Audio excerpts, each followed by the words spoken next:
10 pin. Yeah.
Whoever's on line 9, who's on 9 now, you're on 1. No, you're on 1, you're on. So you'll be on 2.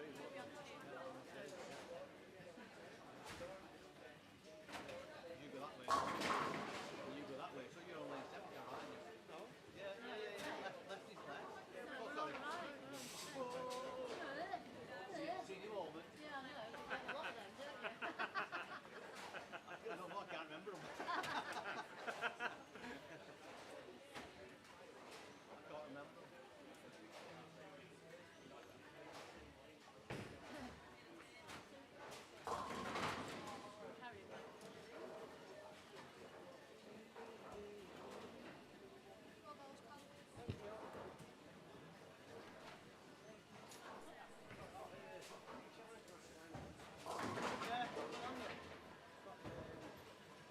Normally Yorkshire and Lincoln are brilliant, and Durham as well.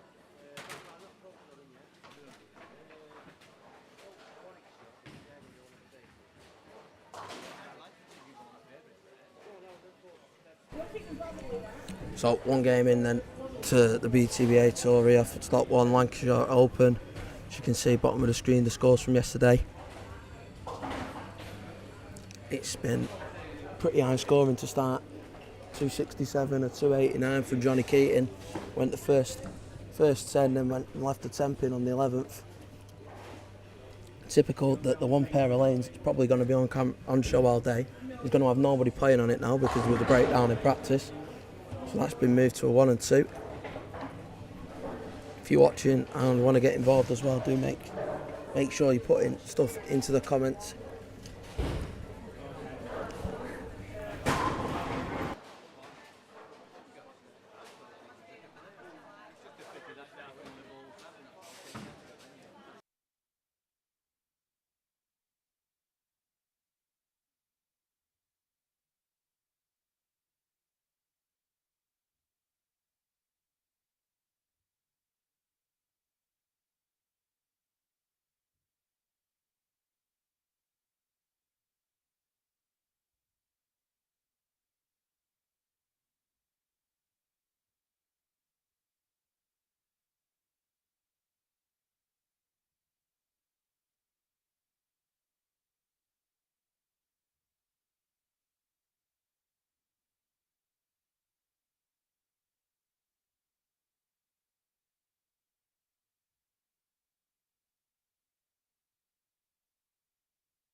Carry on, do it.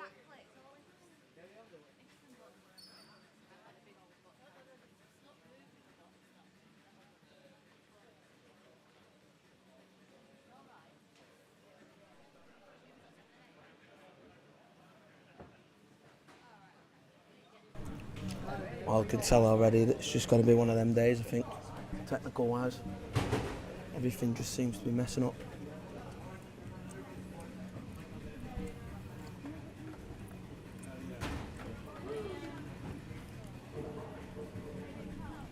Now I've got 13 and 14 messing up now. If they go out of action as well, I want to be wild-eyed. 14's been re-racked about 4 times.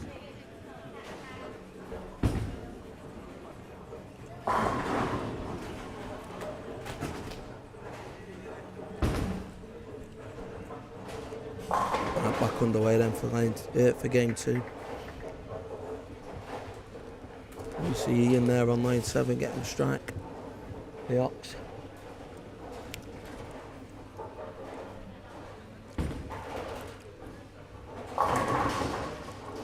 Oh, 5-pin on lane 8. You know what that means. Young lad as well.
Typical at the 2 lanes that are on camera.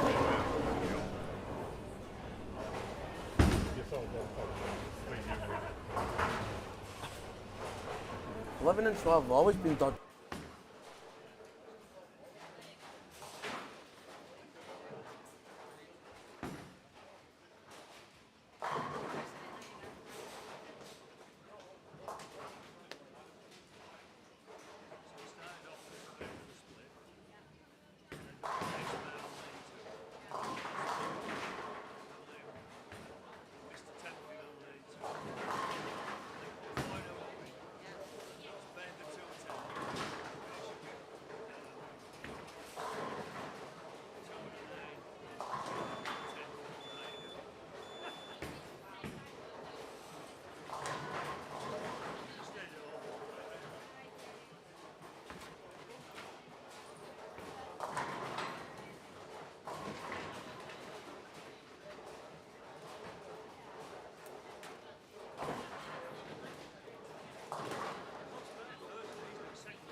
And then back underway on the lanes that are on camera.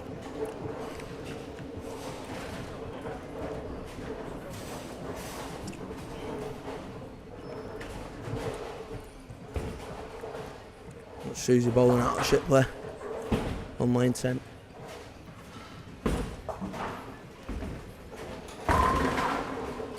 She's trying to start her second game.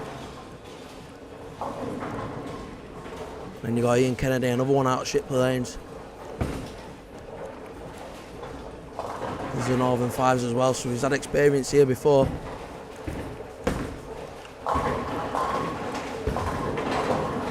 Oh, manages to get that 4-pin to kick out. I think you'll be seeing quite a lot of strikes on this pattern, very easy pattern.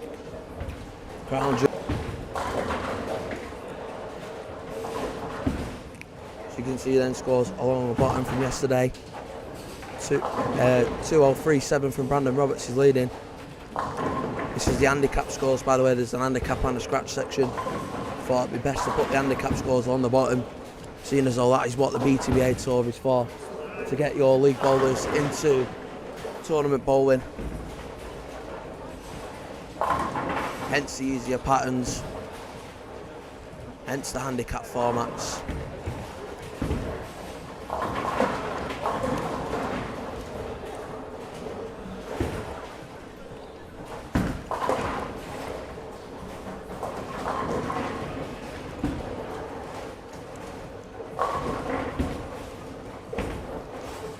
Susie make it a double here then. Easy as you like.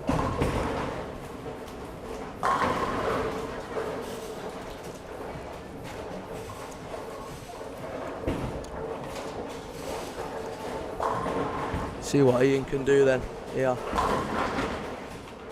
But I'm going to be guessing he'll be bowling the Rested next week, which will be live again on Riding the Ditch. Alright. I am out of tournaments this month, to be fair. You've got the ResDev next week, you've got the ESBT the week after that. And what I will say as well, you've just seen along the bottom, this is the Lancashire Open, and Lancashire have asked to try and help out where they can in terms of donations to the counter, getting people into the sport. It's one of the free-fall centres here at Altrincham, and arguably one of the better centres in the UK, but still fairly new. You know, great atmosphere here, accept the league bowlers like, you know, how it should be, still free-fall, how it should be.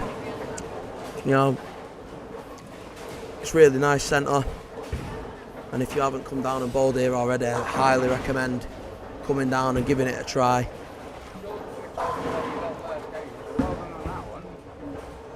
As you can see, it's Easter half term, you know, and they've put a tournament on a Saturday and they give us every pair of lanes.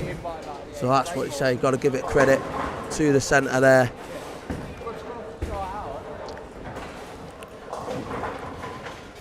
Same owners as Mansfield and Chesterfield if you bowled in there. So you know, if you bowled there, you can understand why I'm bigging up the place as much.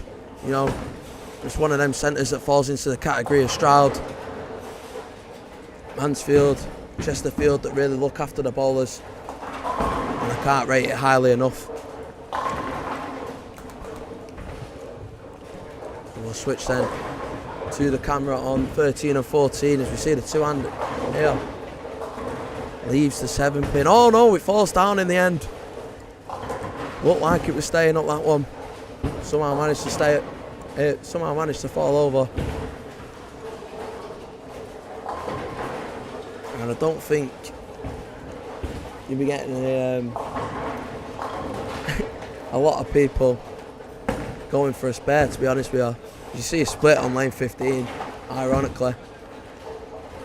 But with the way the pattern's laid out, you're going to be getting high scores. It's going to be like watching the PBA in Greater Manchester.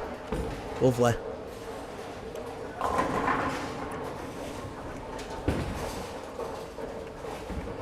Right then, Eric Lee on lane 13, mechanic here at Altrincham.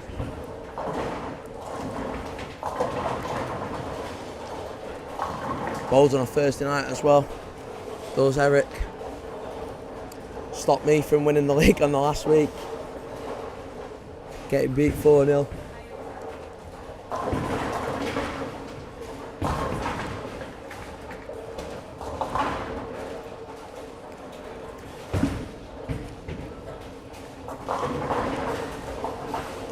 This is into pocket nicely. Leaves the 10-pin though. Oh, it falls over in the end. Oh my God. It fell. Did fall. Messenger knocked it over. Yeah. Do you want an action replay? Do you want an action replay?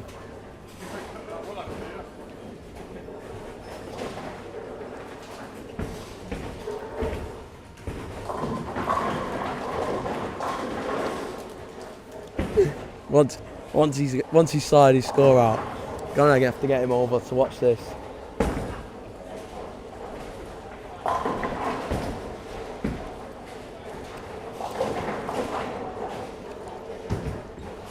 Yeah, Fred.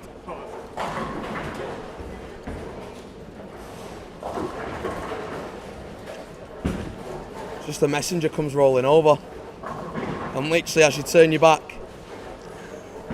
That's the slowest messenger. I know, innit?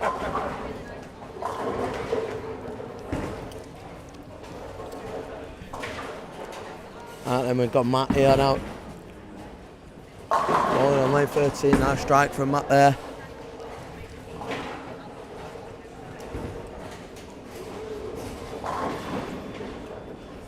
Ironically, the two. They're on lane 14, the right-hand lane of this pair. I've got the identical score. Strike, 9 miss, and a double.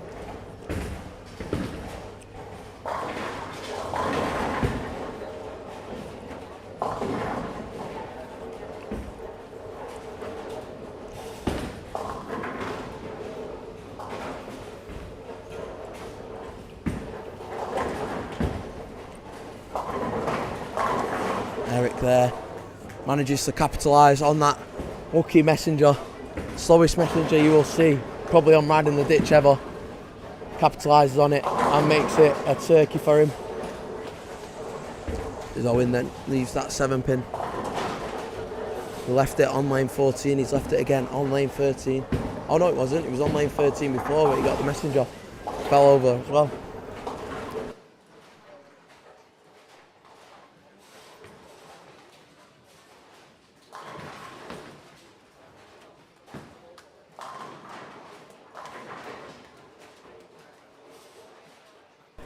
Matt then makes it a turkey there on lane 14. See if Owen can make his spare.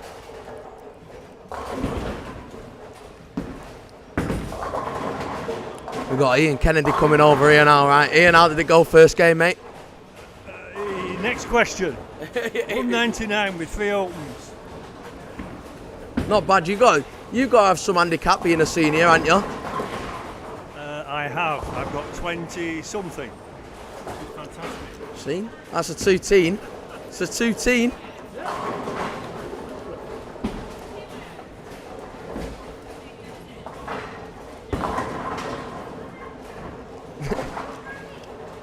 Lane 13 again then for Eric. Can he make that adjustment to make that 10-pin fall over without the slowest messenger? Yes, he can. He's looking nice, he's looking smooth.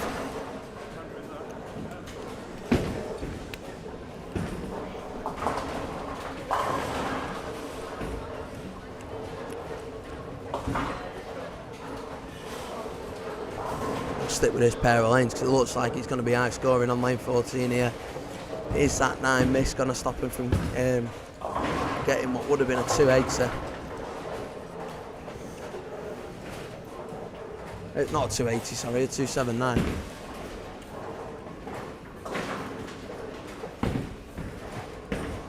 Oh, it would have been a 280. What am I talking about? Matt then gets the 7-pin to fall over late, but still gets that strike on the cards.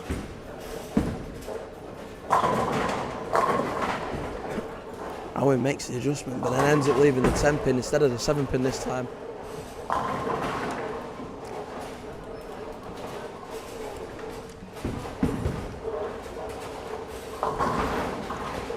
Oh, is there a through the nose there on lane 15?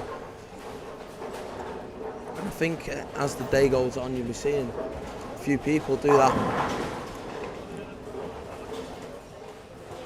Oil does tend to burn a little bit here. Not as quick as centres like Shipley with a high friction, but it does burn. And with a recreational pattern, it's going to be interesting come games. You know, 6, 7 and 8.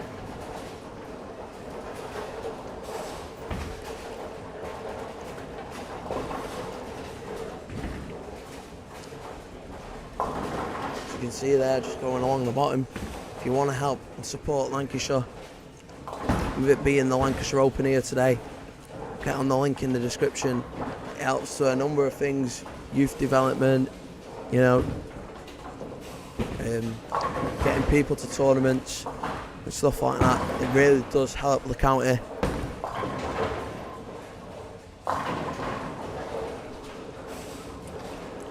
And then can only make it a double after Eric moves that 10-pin. As we got Mr. Greg Stretton, the man that got the first 300 in this centre, walking over. Greg, how's it going so far, mate? I'm hungover. I'm not sure that everyone wanted to know that. Hopefully, an hour in, we'll warm up. 300, calling it. All I was hearing there was excuses.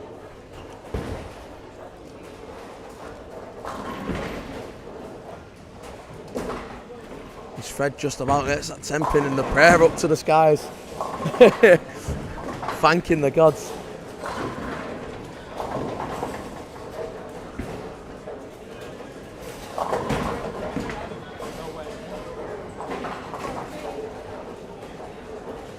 Owen then picks up his 10-pin, we'll watch Matt's shot and then we'll go back across 2 lanes 9 and 10. Because I'm just looking at the scores, and Susie's just gone first 6 and then ended up leaving a single pin to get a 9 spare, so it's definitely worth going over there to them lanes.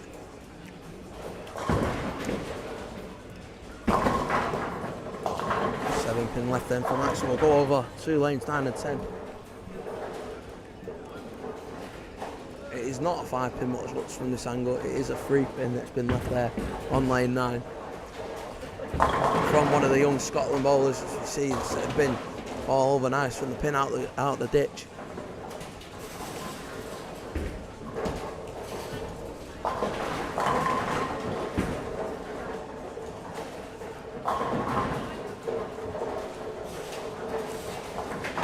A nice spare there from Sarah.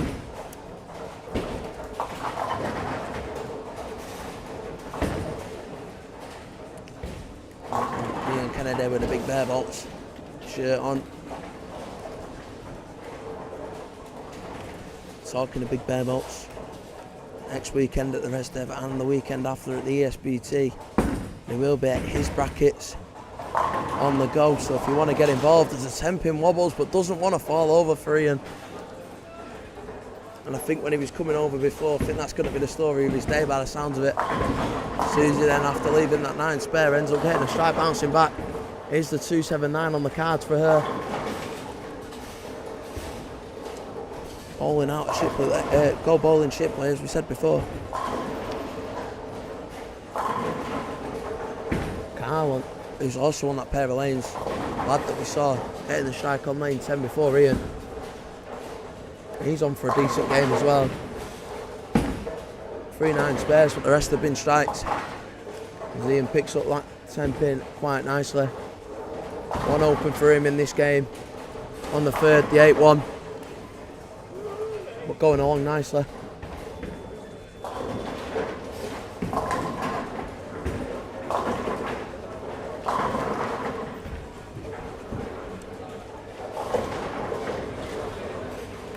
Man deserves a nice 5 after that. Nice spare that.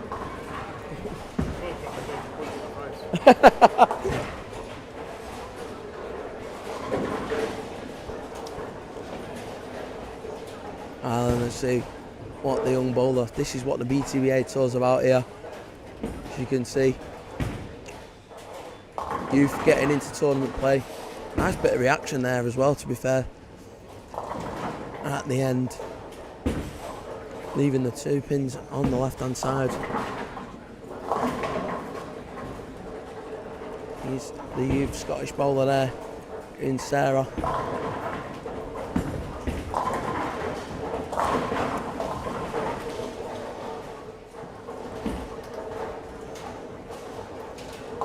Picks up the spare nicely as well.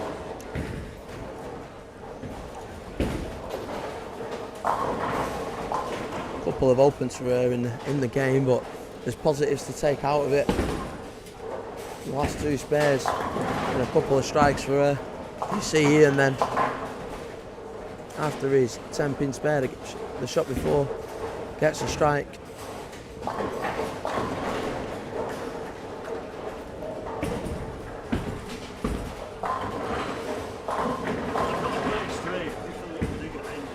Yeah, well that's how I was playing on Thursday. We put the pattern down on Thursday night. And I'd played it before because it was did you play the Senior Nationals last year? At Mansfield. Yeah. So it was the pattern that was down there. Yeah. Yeah, Crown Jewel. It's a Brunswick machine. It's still the same machine. But yeah, so I kind of had a rough idea because I was pacing in the team on the final day. So I was bowling it, and I was bowling it pretty narrow, but it comes back nicely at the end, doesn't it?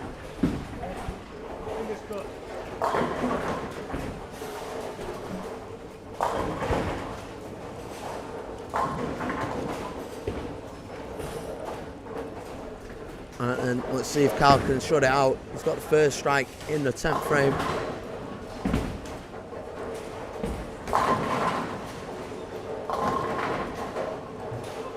Goes and makes it a double then in the 10th.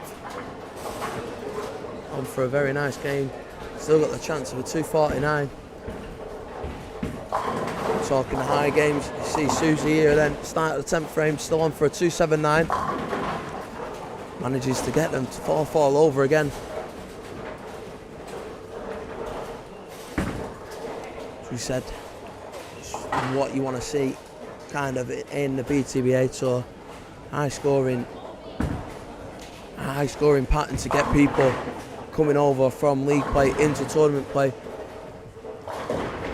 If you want to get involved in the next few, we'll be on the BTBA website. As Carl leaves a 5-pin to finish, but he won't be going for it. Finishes with a 248, nice game. But yeah, back on the point. If you want to get involved in the BTBA tours, go on the BTBA website, get on that tournament schedule a thing. It's got all the tournaments on there. If you click the BTBA Championship Tour, then that's where you'll be able to get onto him. Like I said, it's a nice bridge from league play into tournament play. If you class yourself as just a league bowler and you want to get into tournament plays, but you don't want to be playing the sports patterns, it is that nice bridge. As Ian goes and gets a strike to start his 10th. Susie then on the last shot on the 10th frame. Is she going to get a 279? Leaves that 9-pin, so 278 from her.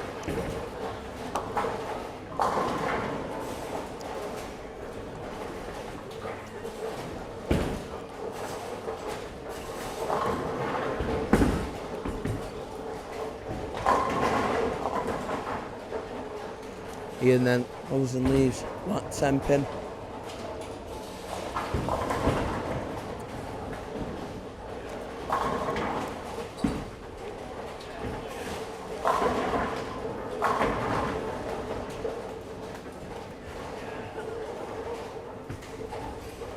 Just on the other pair of lanes that were on camera.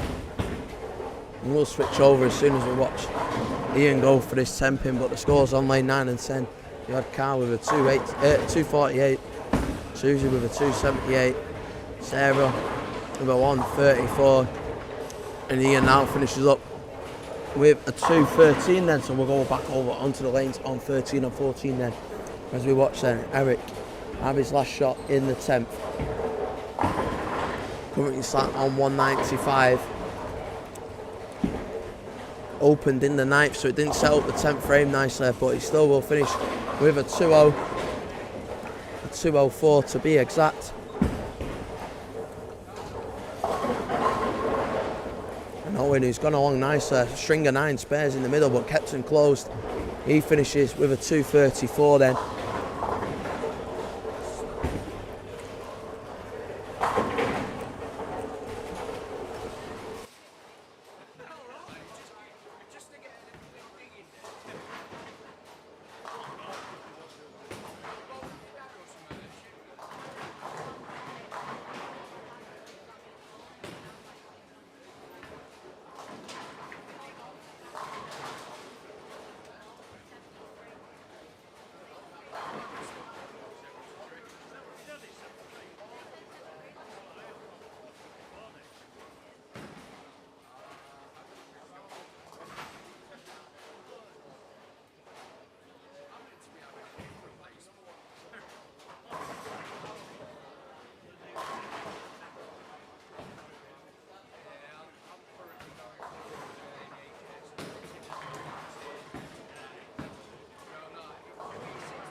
Ian's just come over and told us 199, 213. He's going up in the world, is Ian?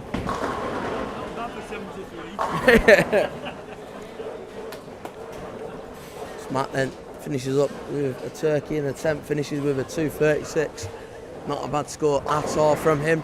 Just had confirmation then that the handicaps are based off 100% of 220.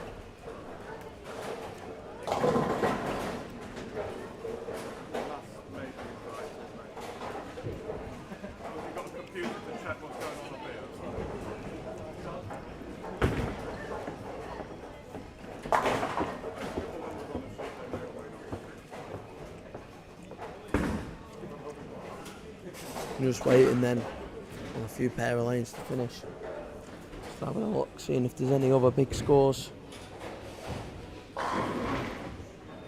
Is that a 299 from Steve on lane 18? 59. 259. It's no real surprise that Steve's having the big scores though, is it? Let's be honest.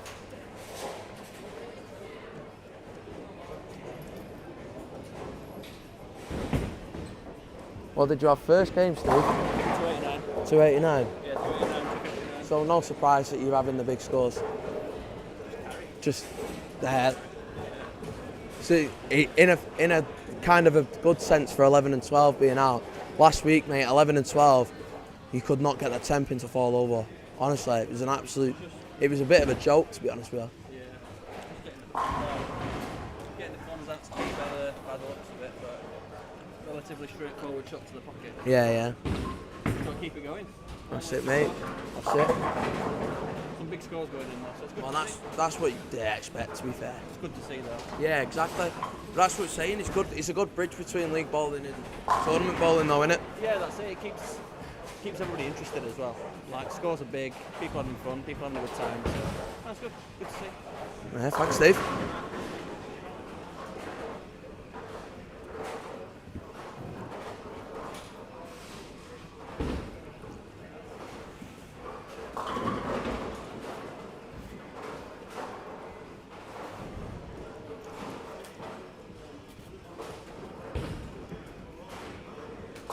One and two and three and four then. Just finishing up down the bottom end of the centre.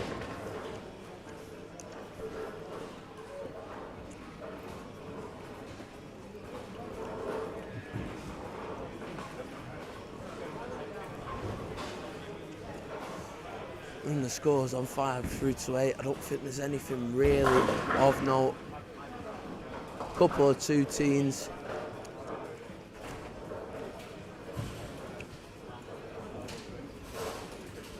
Nothing massively of note.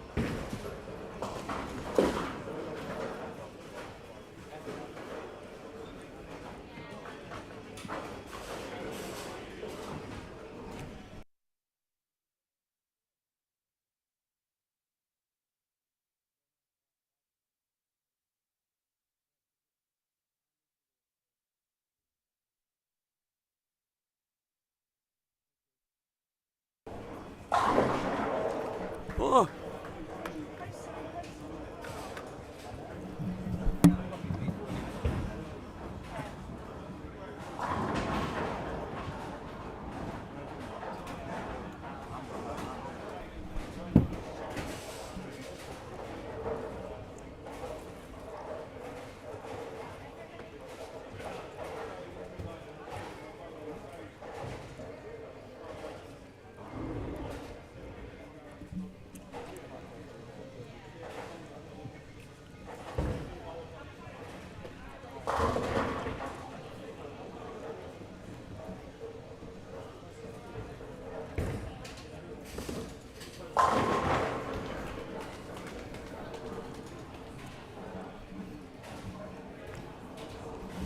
So just waiting now on 1 and 2, basically 11 and 12 to finish up.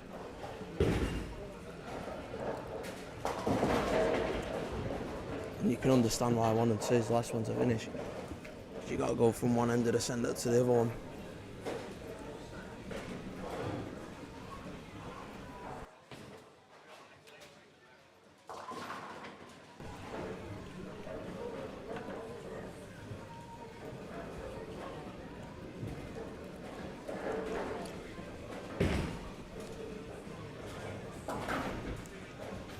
Try and grab some bowlers as they walk past. We might as well try and grab Paul. Paul, you up for a bit of a conversation? Go on then. 2 games in, how's it going? Well, it started well. The first game was pretty good. Our pair was, a strike fest. I think we had a 289. I had a 257, and then the other 2 guys had 253 each. Right? Went on to the next pair, and could hit the pocket, but couldn't carry. Made a couple of ball changes, also just couldn't carry also. So I had a 179, and there wasn't There's only 1 200 on that pair was from a lefty. So, you know, but then Steve K came off that pair here, 289. He's gone down the other lane. 259. 259, yeah. See But- some big scores from too. Here, Susie Webb's going well, 240, 260 or something like that. Oh, 278 she just had. Oh, 278. Yeah, yeah. 278. Okay, all right, yeah. So doing very well. So yeah, definitely. If you can match up well, there's definitely scores to be had. But you know, it's not difficult to hit the pocket. Well, moving on to the highest scoring pair of the house now. I mean, 13 and 14 are just as high as well, statistically, off our Thursday night league and stuff like that. All right. But yeah, I mean, saying that, 15 and 16 are pretty high scoring as well, to be fair. But yeah, that's the pair I just had set 179 on, so that doesn't say very much. But yeah, 17, 18, when we had the senior team England trials here, they were also statistically the higher scoring pair in the house as well. So hopefully get some strikes back and match up with the ball and speed as well. I think speed is kind of key here. If you can kind of give the ball some time to kind of do its thing, then there's definitely yeah, strikes that we had. But if you roll a bit too fast, whether you just miss that kind of getting the ball to turn over, then you start leaving taps. yeah, yeah. So, right. Cheers, mate. Thank you very much.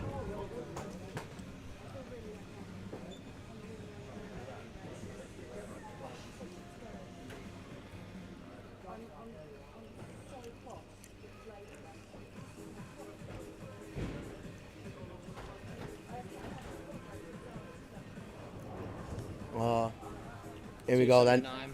279. Decided I wanted to miss on the first frame split, and then yeah, 11 in a row. That was Greg Stretton then for his analysis of the second game, for saying the guy said he was hungover. You know, he's not doing too bad. I'm guessing you've got zero handicap, being 227 on the Thursday night. Looks like to win today, you got to average 260 plus. Well, the score yesterday, it was 20-32 or something like that. Hang on, it's coming on the screen now. 254. Hang on. 20-36. Easy. And that's a scratch bowler as well that's winning the handicap. I'm coming for you, Brandon. If you want to get involved, if you're watching at home, and there's 11 people apparently watching, do get involved in the comments. No one's commented yet. Tell us where you're watching from and all that. I mean, I know there's quite a bit on. You've got the airport Easter doubles, you've got the Midland scratch. You know, it's Easter half term as well, and quite a few people go away at Easter half term. But you know, there's a few people watching, and you've got the EYC on as well. I mean, if you want to get involved and watch their official practice, I don't know what time they're on at. I will double check now.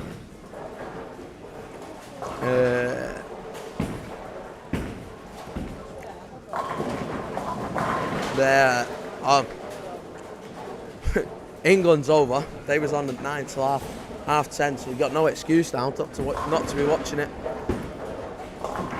And I will be telling them.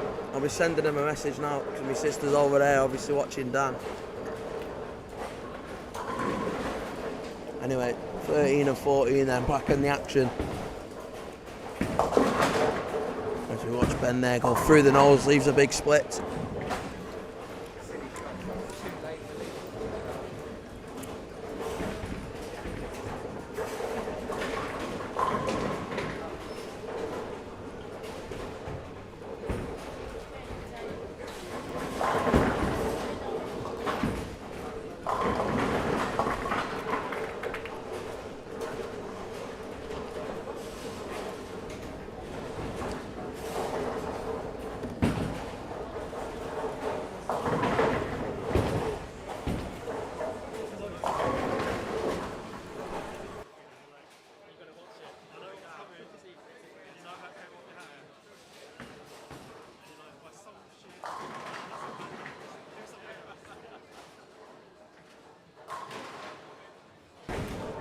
Right then. They'll not reverse the arrows on 13 and 14. One sec, let me see what is going on.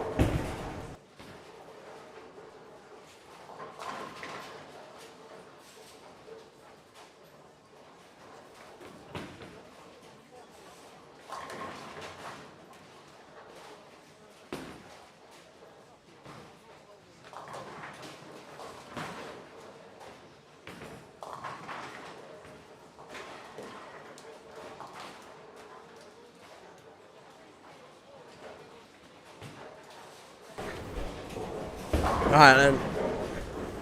Technical error. Sorted out. Got Simon Hogg in front of us. Simon, come here, mate. How's it been going on now, mate? Average at the minute. I need to pull my finger out and start hitting the mark a bit more often. But yeah, it's okay. Some big numbers will come today at some point. That's Simon's inside then, and as he's about to step up on the lane. Be interesting to see if Simon leaves any gear about, seeing as though every Thursday night he seems to leave at least something. As Carol then starts off her third game with a strike. Two marquee supported players on the same pair of lanes here, Colin Gross and Carol Orange. And if you haven't noticed already, top corner, marquee phone, you want to get involved on his coaching, do so. You just search MH900 on Google, it'll come up straight away. Simon then gets his strike to start his third game. I'm saying he's going average. It'd be interesting to know what he thinks his average is. I mean, average for Simon should really be around that 200 mark at least, especially at what you could probably class as his home centre now, bowled in the Thursday Night League last season. As you see then, Colin Gross, winner of the Thursday Night League, Thursday night singles, starting off with a strike in the third.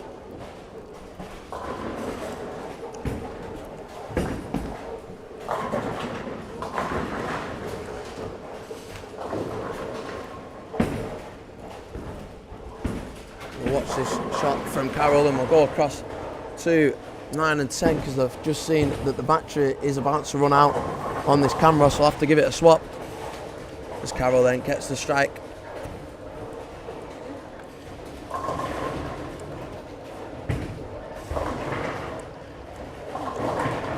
And leaves the two there, and both cameras are running out of battery, typical.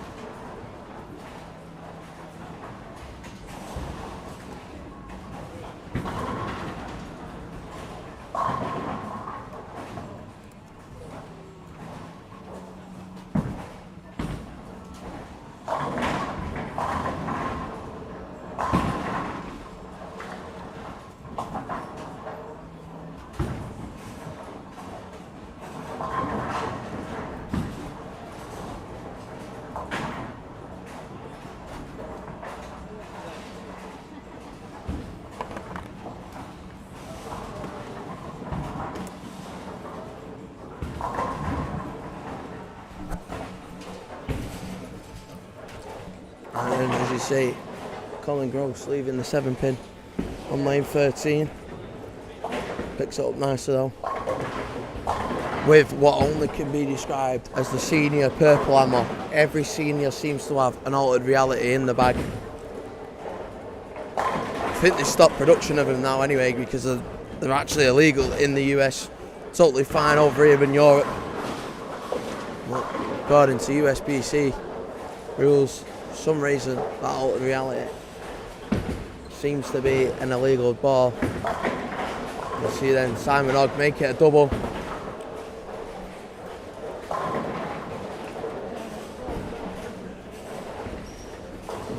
Scores are being updated after two here as well, so once some scores are inputted, I'll let you know who's winning this squad. Probably read out the top three of this squad. Only the one squad as well today.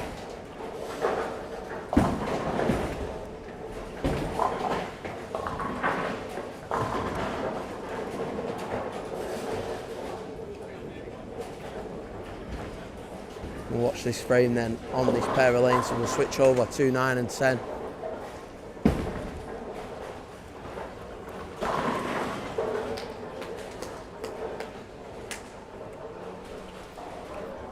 Carol making it a turkey, to start. Yeah, of course I captured that. Carol. Come on then, how have you got on first 2 games?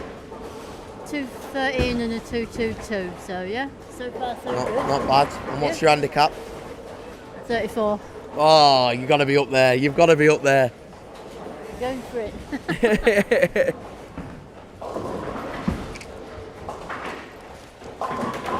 Oh, it's Colin Gross leaves the 7-pin again. Seemed to be nice.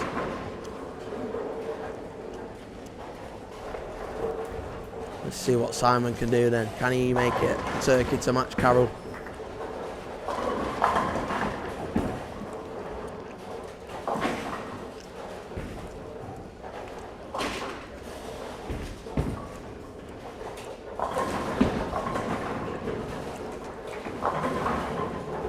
Leaves the 7-pin, matches Colin. A few words to himself as he come back. After that, Simon. As Colin then picks up the 7-pin, never in doubt. And he looks a bit unsure. Looks like he's going to be switching altered realities.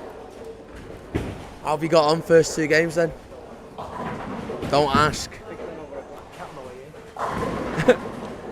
His words were, don't ask, I think I ran over a black cat on the way here. I think that says it all.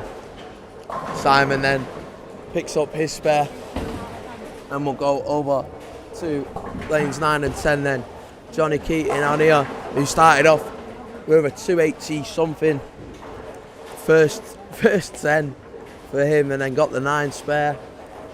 So if anybody can do the maths, it'd be much appreciated.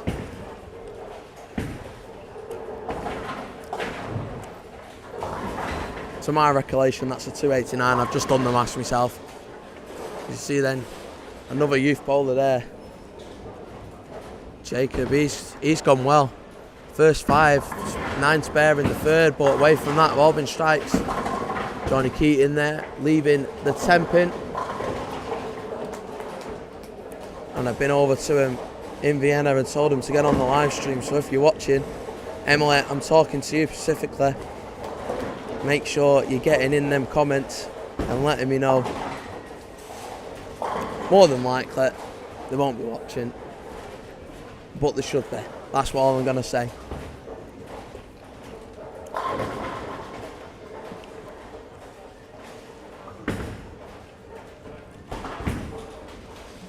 It's Johnny Keating there, leaving the 10-pin, missing it as well. Don't look happy with himself for that one.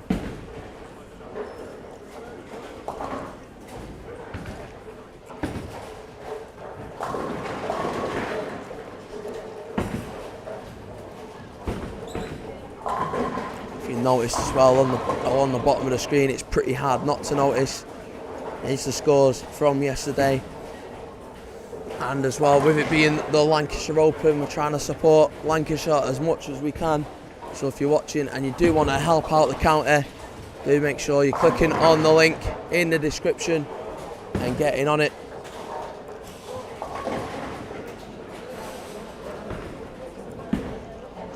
Any help, no matter how small the donation.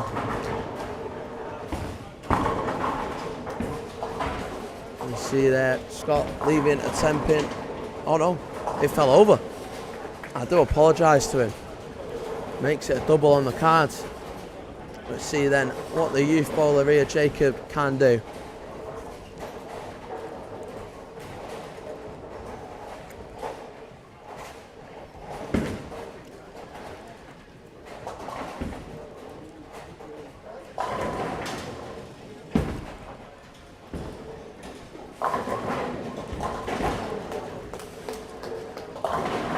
Into the pocket. Normally when you see a bowler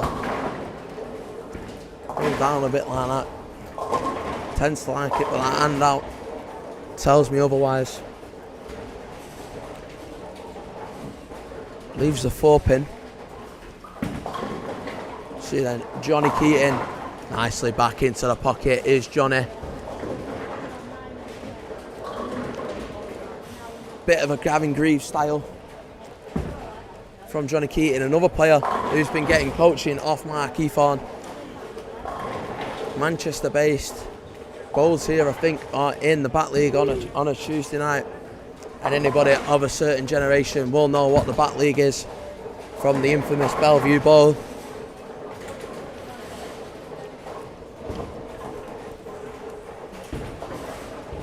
He's come and practiced a few times as well on the Thursday night when there's been a space for him to practice. Really putting the time and the effort into his bowling now. Here's Johnny. You see a nice messenger there on lane 9 for Scott. Can Rich match him and get a turkey himself?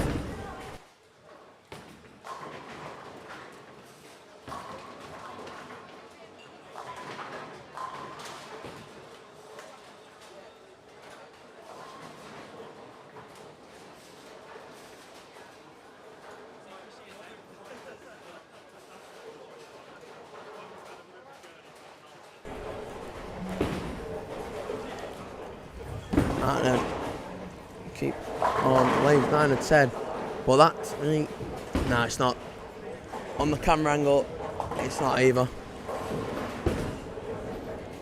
For a second, I thought it was a 5-pin from Ian. And I know Ian Kennedy would take it as a joke as well.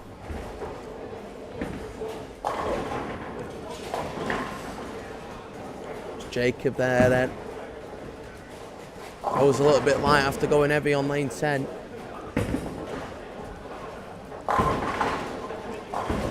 Johnny back on it, gets another strike.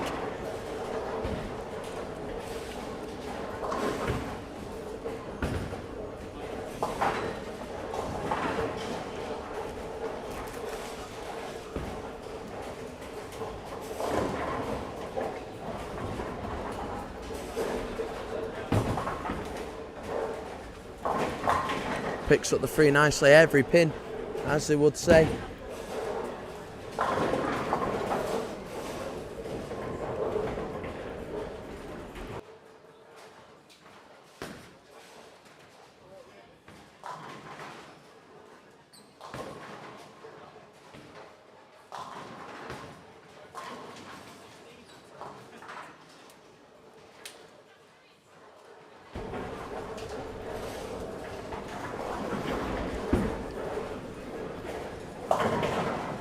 I don't know what to say. I don't think we've ever had a problem on a Thursday night in the Thursday Night League. First real tournament that comes here, and there's been a problem on lane 11 and 12, and now there's a problem on lane 13 and 14. That 8-pin's gone back perfectly fine there.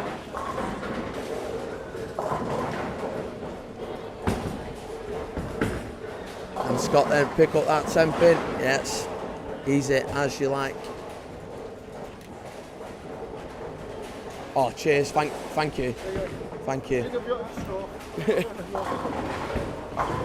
Dave Keating there, what a guy! Bringing me over. I think anybody that's bowled with Dave Keating pretty much loves the fella. Pretty similar with his son as well. He's about to bowl on lane 9. Nobody really have a bad word to say about either of them. Jacob then bounces back from his open in the 8th. Strike in the 9th, sets up the 10th frame nicely for him.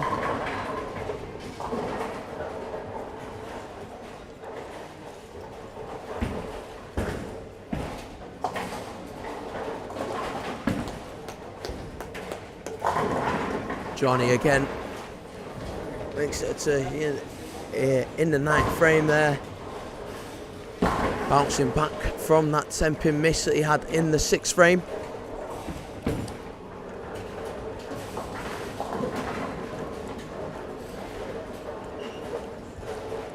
Richie then on lane 10. We'll watch the end of this game, and because there was a slight problem on lanes 13 and 14, we'll be able to see the conclusion of that one as well, I would imagine.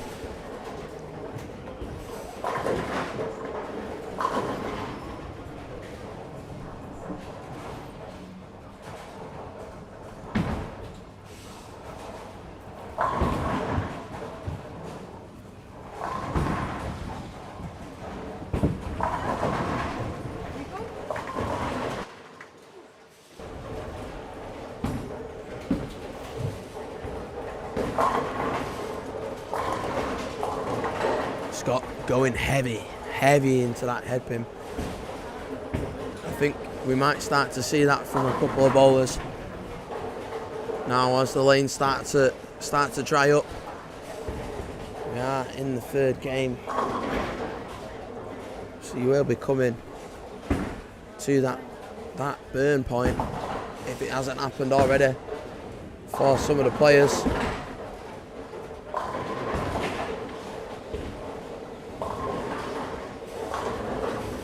Spare anyway from Scott.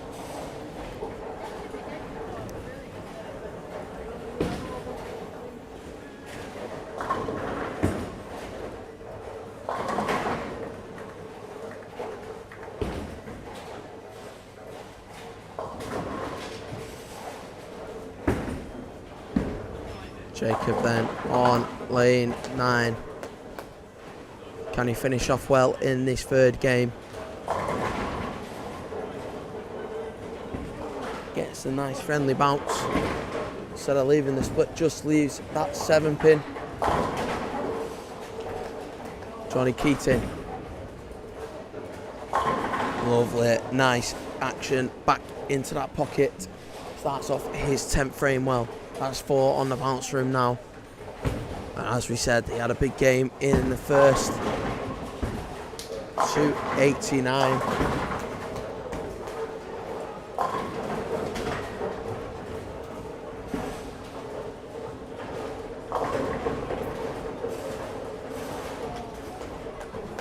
Still no comments in the comments section. And I know it's first thing on a Saturday morning, but do try and get involved. That's what we're here for. Any sort of involvement, whether it be little or small, anyone that you're cheering for, anybody that wants to get involved in the BTBA tour, I can tell you how to do that. Pretty simple, BTBA website, get on it. But the next one's the Generation Trios, entry forms will be on there. Generation Trios, lovely tournament today. Pretty certain I will be bowling that one. Down in Stroud. So if any of the bowlers down that way want to get involved, it's definitely worth doing.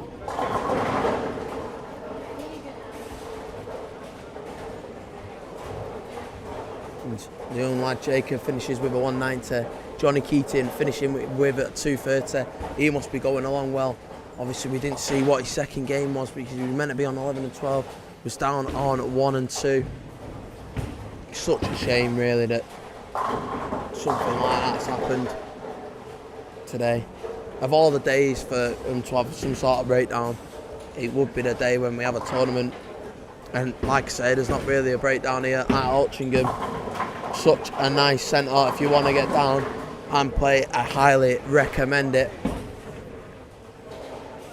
Like I said, same owners as Chesterfield and Mansfield, and if you've bowled there you'll understand why I'm bigging it up as much. Nice centre. It's in the category of your Strouds, obviously Chesterfield, Mansfield, your Shipley, just in the way that it respects your bowlers.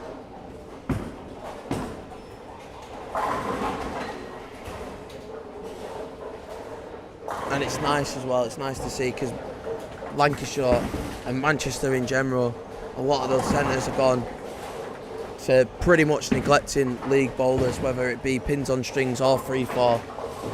And it is nice to see a centre that really wants league bowlers in and wants to treat them, you know, best they can.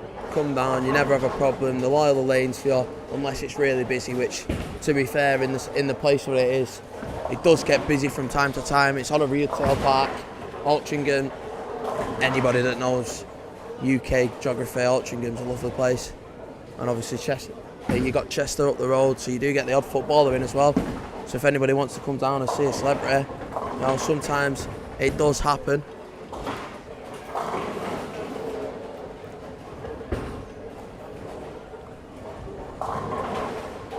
It was only best of about a month ago when we was bowling league on a Thursday night, and Garnacho was on lane 8, right next to the league lanes. You know, it has been known for some of the big name stars to be in and go in the VIP lanes as well.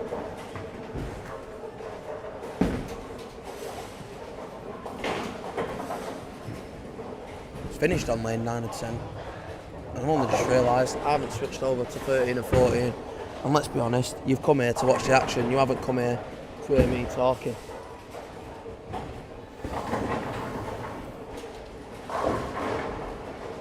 Scott on lane 9 and 10 finished with a 203.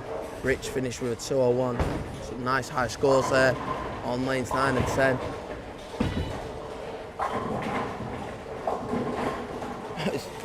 Simon, as soon as we switch over, goes through the nose and leaves a split. He's been clean all the way through the game till that point.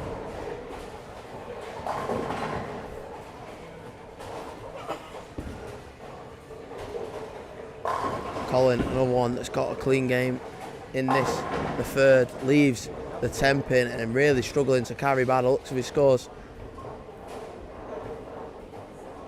And I think we'll be seeing that a bit now as the lanes start to dry out. A few scratches of the heads.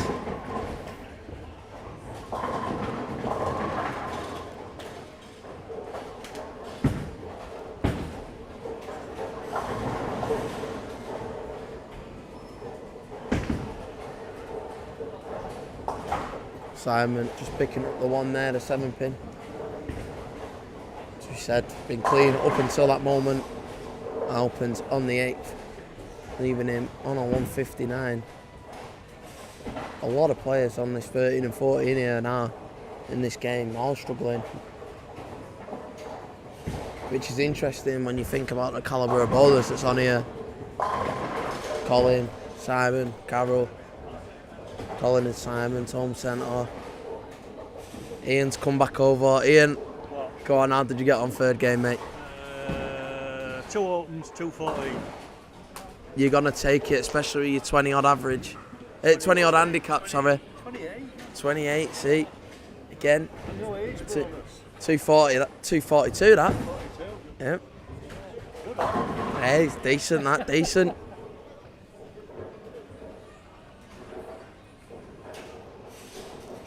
Are you on here next? You're on 13 and 14? Alright, you and the odds. Yeah, you're on the odd numbers.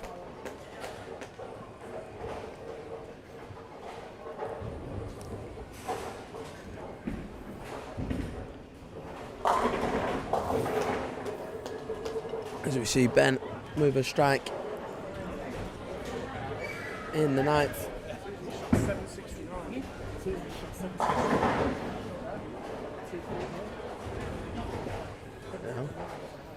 Just been said in front of us.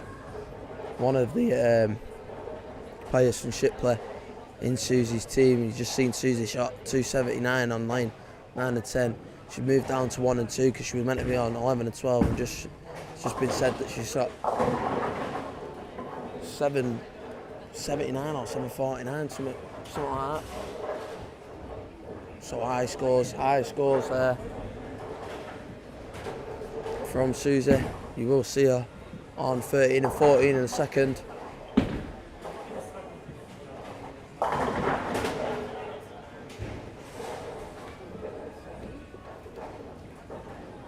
Simon then in the 9th getting a strike. And you can't see the scores, but Colin Gross has just effectively been hung.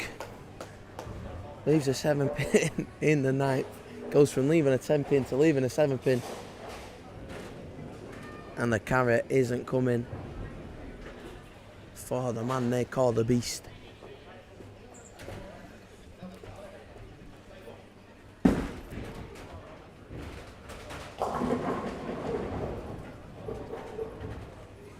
You're going along all right, aren't you? Just on a 769, so high set, new high set, so keep it going hopefully.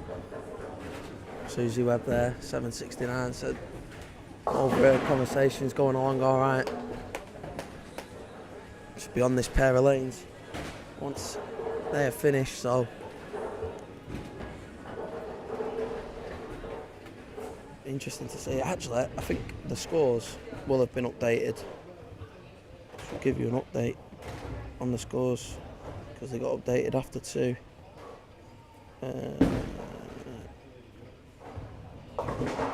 Carol there getting a nice spare in the 10th.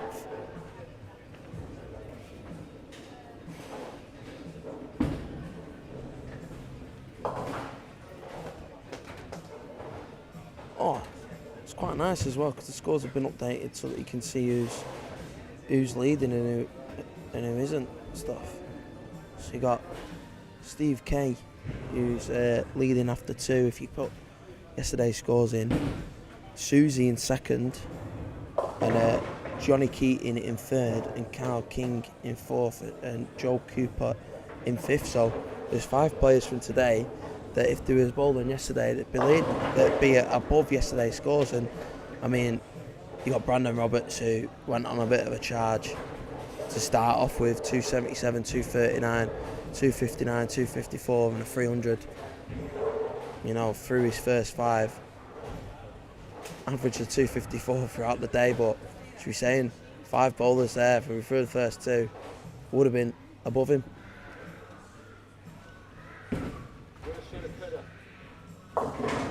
Huh? Is that the story of your day so far, Paul? No. Back on the strike side. As we see again, Colin Gross leave a 10-pin. It's been the story of his day on 13 and 14. Cannot carry. But that's the thing is, I saw this yesterday on there too. You know, it's easy to hit the pocket, but as the lanes kind of change and the angle through the pins, you know, you start leaving pins as well, which is kind of what I did on 15 and 16, and then slow pace down on 17 and got strikes back. So yeah, it's you know. It's easy to hit the pocket, as I said before, but you know, you've got to get the angle through the pins whether to get the carry. Yeah, and also, you've got to have a lot of reps. I mean, he's pretty high reps, to be fair.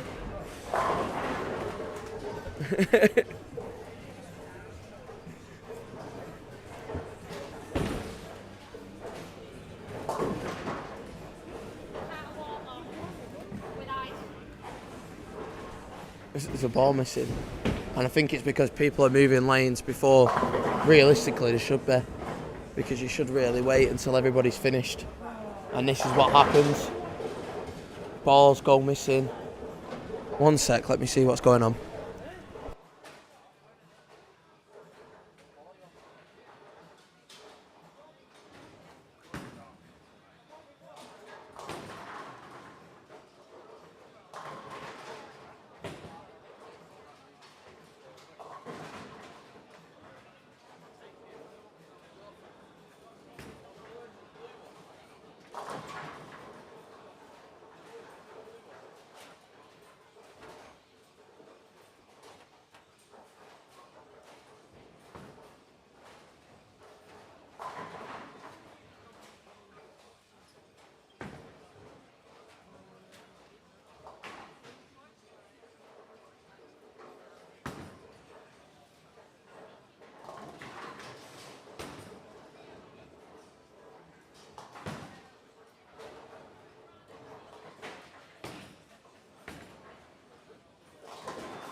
Right, back after that.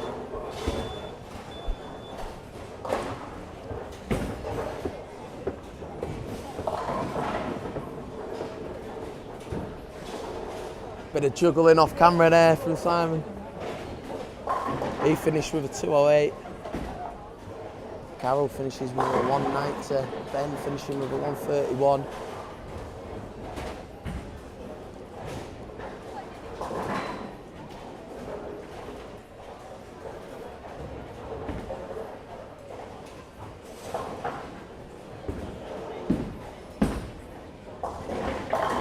Ball coming back nicely there from Colin, and I will say I took the assist on that one, seeing as though I found his chamois.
Couple of youth bowlers on here now, on 13 and 14. While they're getting you see another Scottish youth. Then on line 10, Ben.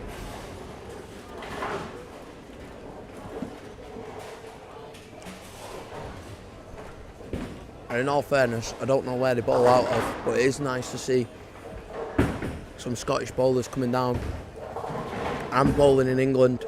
I mean, we will try and get up there for a couple of tournaments in Scotland, get them live streamed. I know the senior Scottish Open has been marked and is pretty much going to be happening on Riding the Ditch. So stay tuned for that one.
deciding if I leave any spares, I'm not sparing them.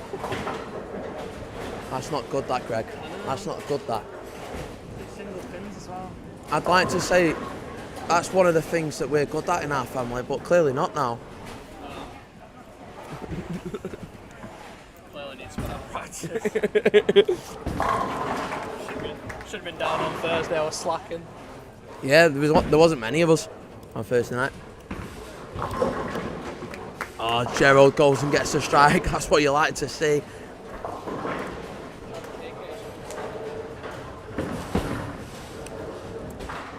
Oh my God.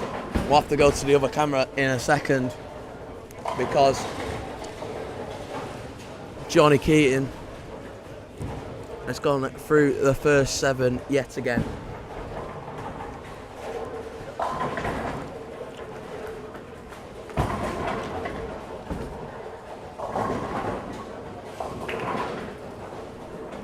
Come here, Damo, mate.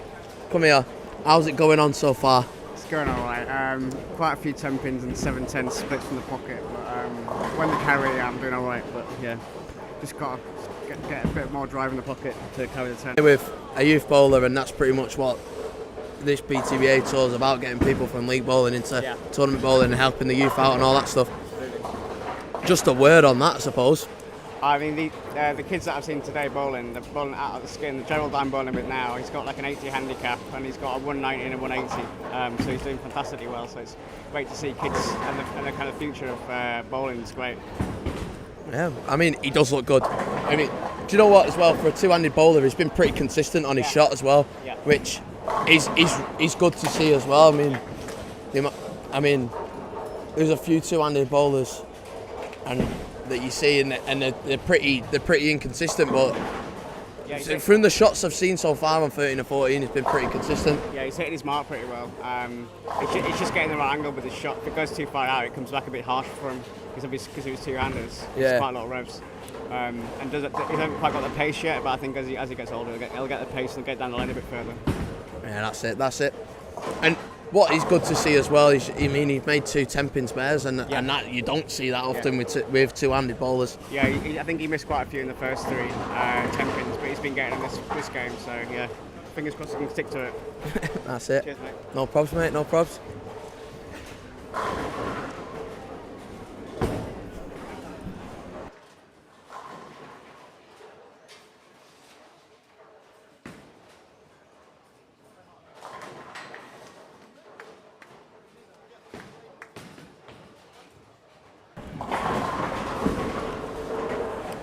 Susie then. Oh, that was nearly a 5-pin that, and the hands were nearly going up, but she managed to get the carry. That was nearly that then. I probably missed it as well, to be honest. Oh, I will have been looking for my pint. Definitely.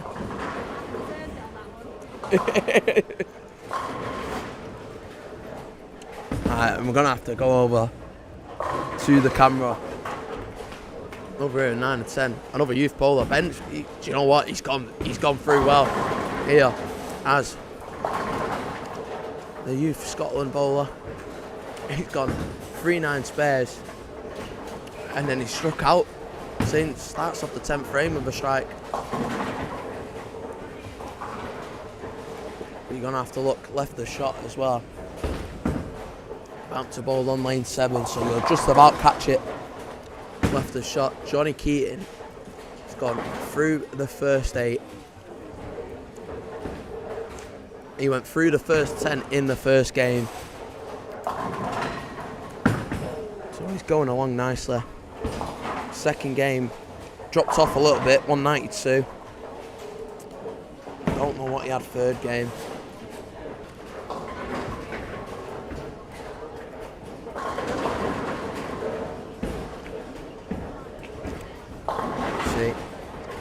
Owen, slightly older two-handed bowler, leaves that single pin there on lane 10 as Ben goes and misses his single pin. But what a game from the young lad. 256, and you got to say what a game that is. Good game that, wasn't it? Good game that, wasn't it? Good game, mate. How's it going on so far?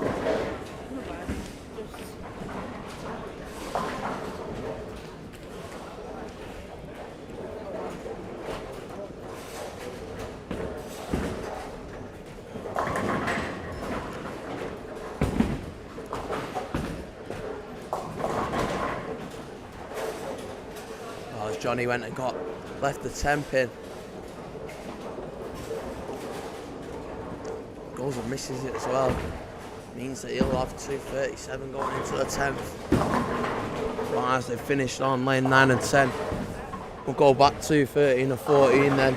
As he goes and gets another strike, we just missed it. I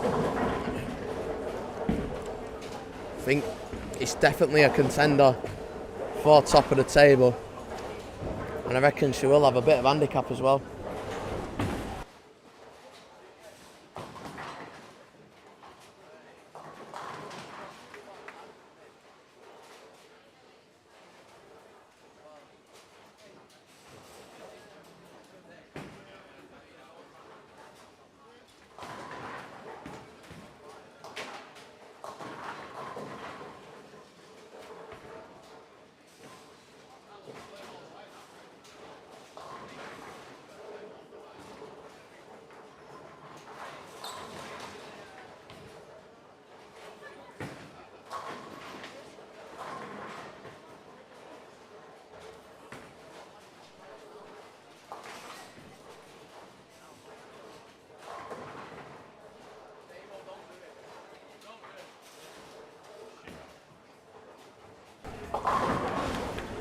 Sarah there, picking up her single pin spare, going along nicely as well in this fourth game. We say scores will be collected, but yesterday's scores are on the bottom of the screen, and I think once the scores have been collected, I will change the scores along the bottom of the screen to the scores through 4, because I think it's a bit more interesting to see that, because you can see how the progression of the day is going on and where they're currently sat. See, Susie then leaves the 7 pin on lane 13. Damo with the 4 left on 14 then. Can he pick him up? He's got a chance. Picks him up nicely then.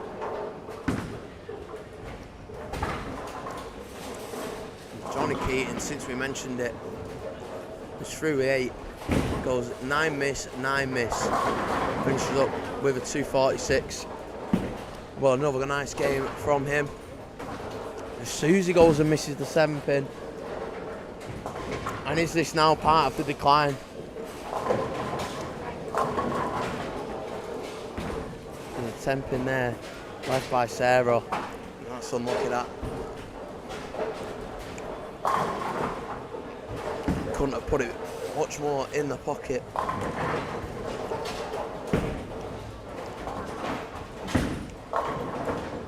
Gerald, same, puts it in the pocket. Maybe his angle is a little bit harsh. Sarah there, picking up the 10 pin nicely. And as we said before, it's nice to see the Scottish bowlers coming down and bowling in England, getting that experience. Oh, Gerald misses the 10 pin. Just missing out. Here in Altrincham for the Lancashire Open. If you want to help out Lancashire, please do. Any little bits of help will be much appreciated. Link in the description to the GoFundMe, any sort of thing. And Trevor, come here. Hello there. Trevor Lambert, one of the main men in Lancashire. I don't believe that's true. Well, senior men's manager, so that's true. You know, for my sins. Yeah. How's it getting on so far, mate? Just above par. So I'm quite happy with the way I'm bowling, because I've been bowling pretty rubbish recently. That's not too bad. And I've just been saying about the fact that help out Lancashire in the description. Yes, just talk about how the money will help out. Well, the money will help the juniors to come through, to help them blossom. We've got now a budding YBs here at Altrincham and an existing one at Preston, so hopefully we can bring in more bowlers to grow the sport and give it a future. There we go, and that's exactly what we want. So if you can, any little bit of help, no matter how small, get on it. Put what you can towards the foundation. Absolutely. And it'll help out massively for the sport. So if you can, get on that link in the description and help us out. Cheers, Trev. So then here, back to the action. Started off the 10th frame with a strike. Oh, that's a little bit wide. And she goes in the ditch.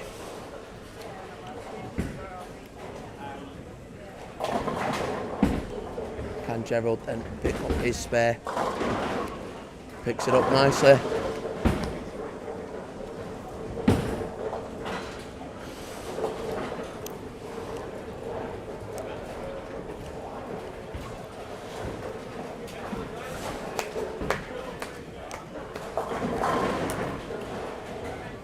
So then finishing off with an 8, but a nice game from her, 173.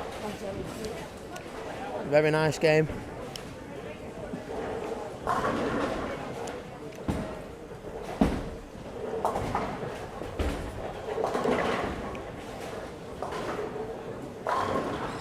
Gerald then finishing up with a 147. That's the young lad.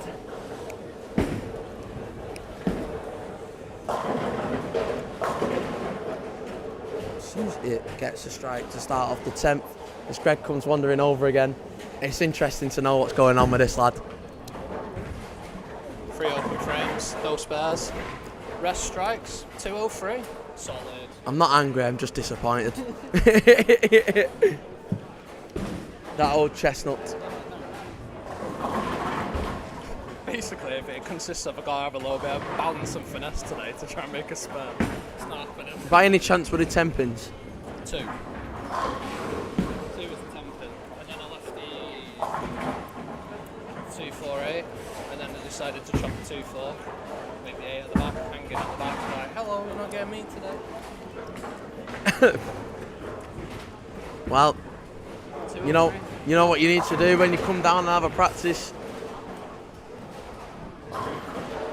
Not spare. Oh. I'm going to treat myself to a Fox's biscuit. Hey up.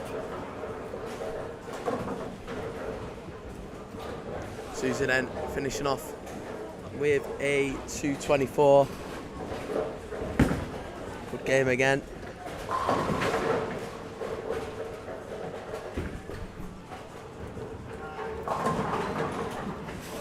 I'll trade you. A chewing gum. I'll give you the rest of the packet. Disgusting. Have a biscuit. Oh, what a legend. Thank you. Which camera's on? This one.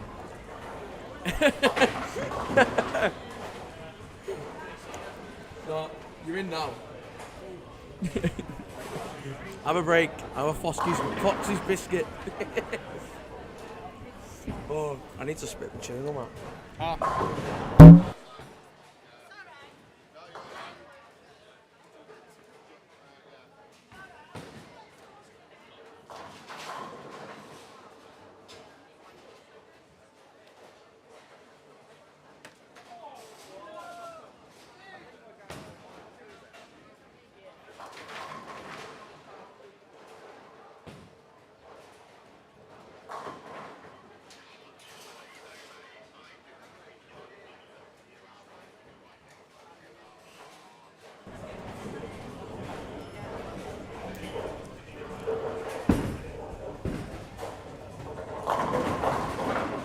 Oh, Les Taylor manages to get a bit of a messenger there, taking out the 5 pin, leaves the 7 pin. And it's awkward doing commentary when they're not on shot. All I'm going to say is, if there's a 300 in this next game for me, which I highly doubt it, I want Fox's Biscuits to sponsor me. I'm sure they'll be watching. No, they won't.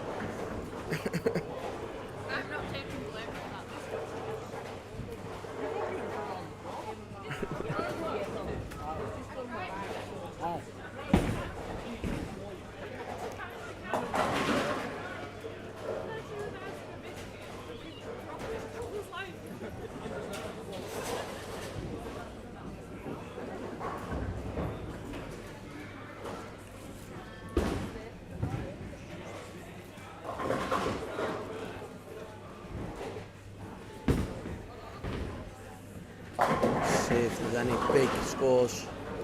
No. Obviously you had Johnny Keaton's through 8 and 2-9 misses. I think there's a 258 there from Steve. Yeah, it looks like a 258. He's playing out of his skin. He's Steve K.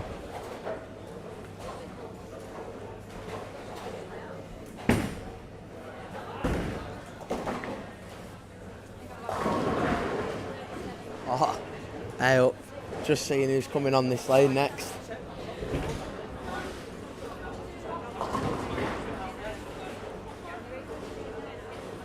Brian Hepworth, from all at Shipley. You know who he is. You might have seen him on the Res Dev tours before, on the live streams.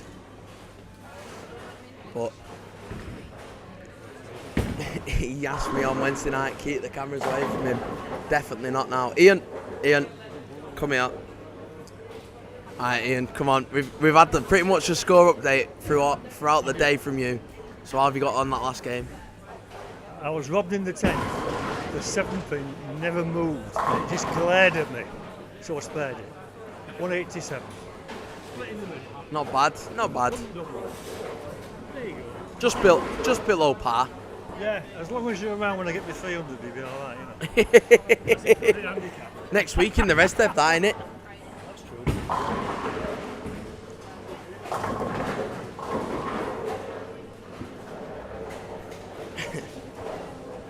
Yep, scores will be collected then after 4, which is literally once this game's finished.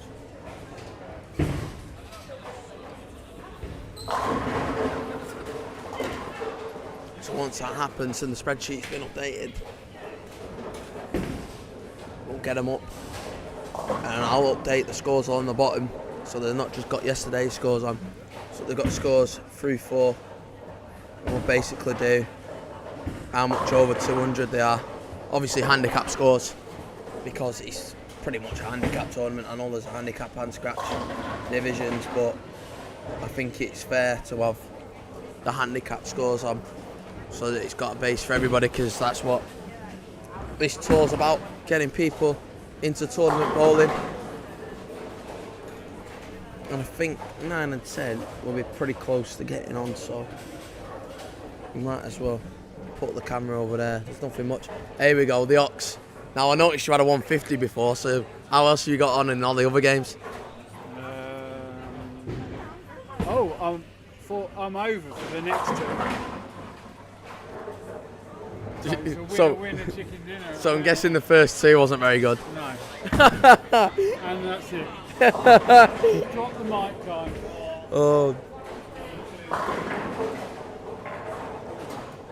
You may have recognised the voice. We've had him on comms before. Hey up, how's it getting on, Charlotte? 236, 216, 226, 216. You tell me. I'd love to say that it's all right, and in pretty much any other tournament it would be, but that's below par at the moment. Just a bit, but the thing with the 60s, I'm sick of it.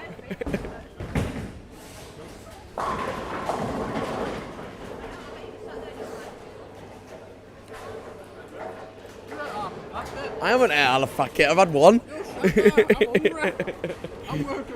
I'm an athlete. I'll tell you what, we'll go down to Asda in a bit and I'll get you some if you want. I'll share. I'm a working athlete. I need the right substances. I'm a working athlete at the moment. My voice is getting a great workout. Do you know how hard it is to commentate on bowling?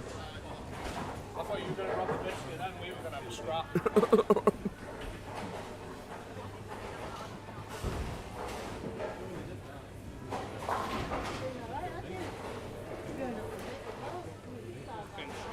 Off a little bit that game, except Johnny started like 7 and then he decided he didn't want to spare like me. Steve K, 250 odd again, 259. He had a blip in the game before, I believe. He had a bit of a blip. He went from hookey lanes top end to split lanes down the bottom end. Lock and loaded. Well, he's gone first 3 in game 5. and it's going to be good to see the scores once they get updated, because to be fair to, I'm guessing, Paul, you created the spreadsheet. Got to say, fair play to getting it so that it updates it after the games, you know. It sorts out all the ties as well. Yep. And did all that. I'm going to update it along the bottom of the screen. Are you doing that manually? Yeah. I'm going to update it. It just looks a bit nicer if it's on all the time, you know what I mean? It's good, brother. I think in this day and age, every tournament should be able to post the scores online, as soon as possible. We shouldn't be waiting for scores. And obviously you want to check handicaps and things afterwards, maybe, if you haven't got those before. But should be able to get the scores out there, pretty quickly. Anyway, I got to go and bowl. All right, all the best. Go on.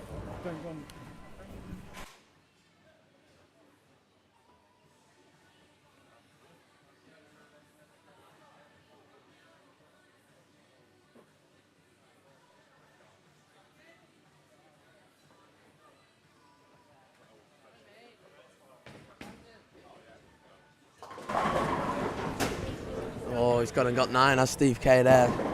On line 7, left the shot. All right, come on. I know you've been struggling, but you've got to give us a comment. Not saying struggling, a hell of a lot of pocket, but just can't dig the 10 pin out. So, gone for the good old faithful, now the vibe. If that don't work, I don't know what I'm going to do. I know you love the vibe. Get out of jail. Get out of jail card. Still sitting alright, but it's not enough. Just want a couple of doubles, that's all I'm asking. It's not much. Stupid game, but we always come back for more. Couldn't have said it better myself. Colin Gross there. I'll go sort the cameras out one sec.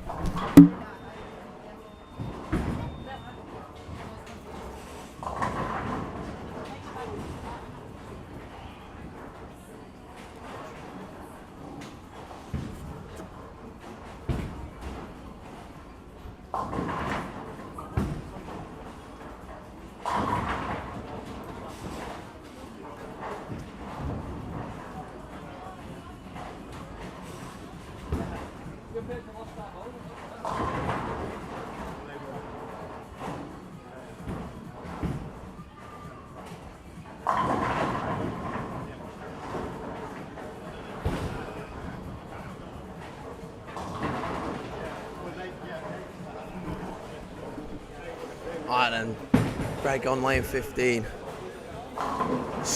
you know what? He's actually an inspiration to anybody that wants to get into bowling, no matter what it's like. Because Greg there with an amputated leg to bowl as well as what he does. I mean, Greg Stretton stood at the side of me. You bowl with Greg on a Wednesday night in the league.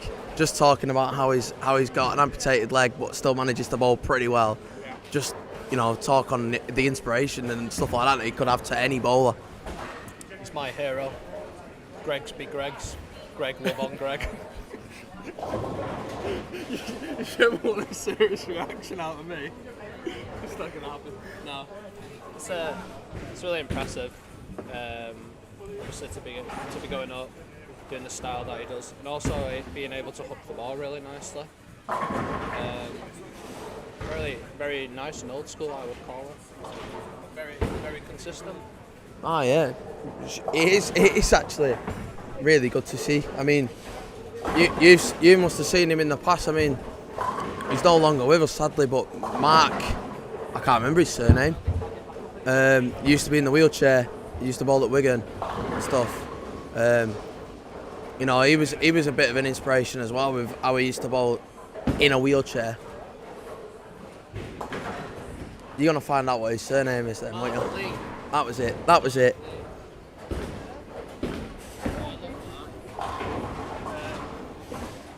Growing up with him, obviously through the YBC and everything, very supportive. Great coach as well. Sad to see him gone. Yeah, he was an half-decent bowler as well, to be fair to him. Very, very strong. Stationary, static in a wheelchair, and then absolutely cranking the living hell of it. The only thing I didn't like was he's a backup ball. He needs to sort that out. Oh, Steve Kay's had a 9 miss in the 5th. Oh. I was just on that pair. I told you, force field on those pins. Should have missed 2. He should have missed a 7-pin. He tickled it. Well, Greg, you're gonna have to improve on that. 7 and 8's involved in the league on a Thursday now. I'm on 9 and 10 now, and this is my not so high scoring pair. So we'll make it high scoring.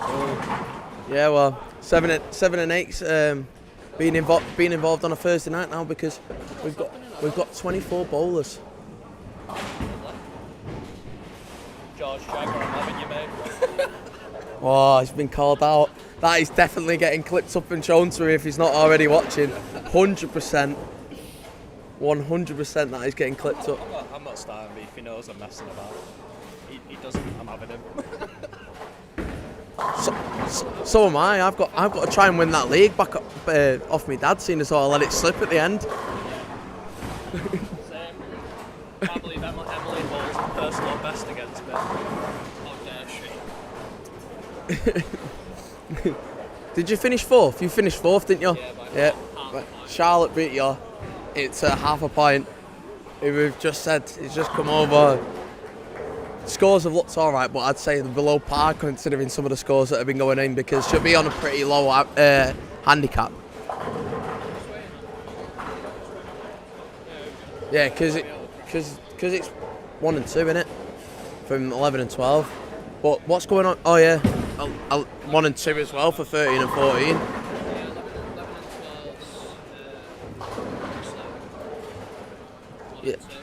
Yeah, no. It's just it would happen when there's a tournament on, wouldn't there? I mean, it's fixed now. It's just that it was a slight issue, but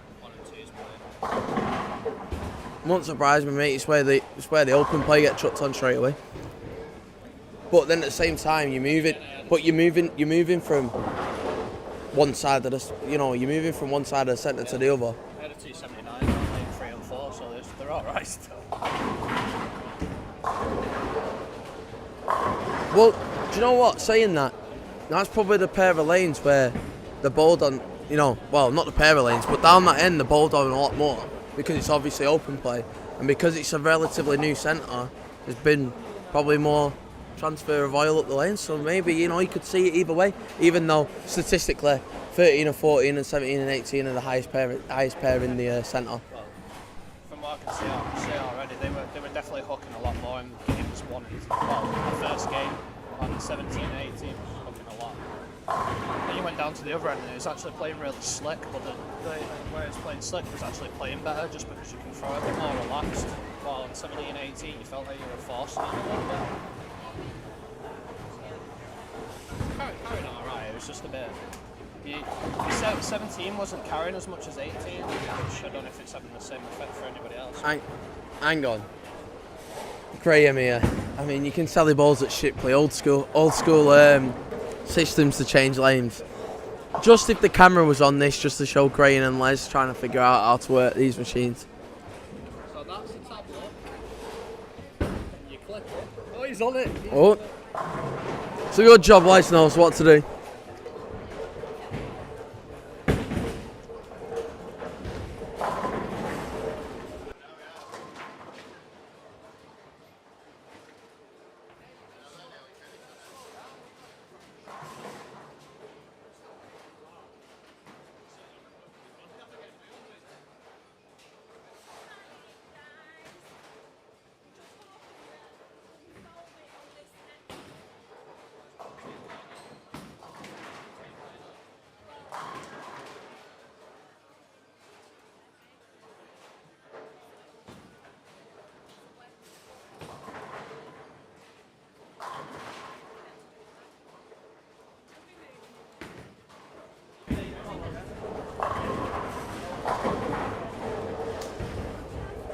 Alright then, looks like the action is going to get back underway. 13 and 14, 9 and 10. We'll go over 2, 9 and 10 then. So Craig, who's just been talking, he's about to start.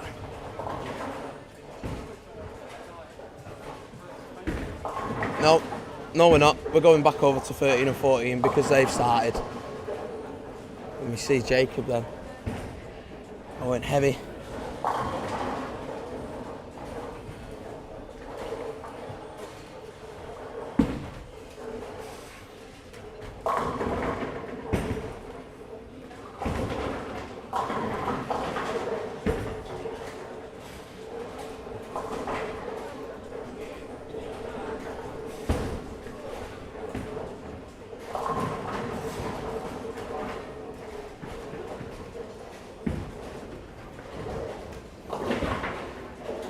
Nice spare then from Jacob. Les started off with a strike.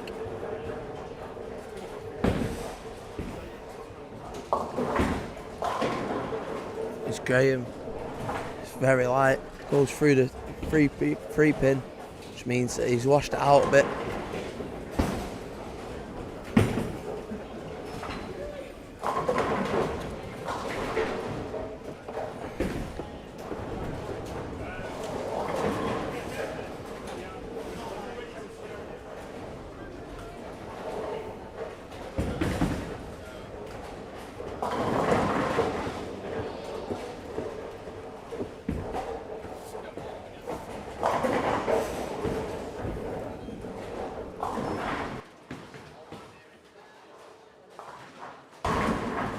Graham picking up his free. And he did ask for the cameras to be off him, but the cameras are staying on him very much this game.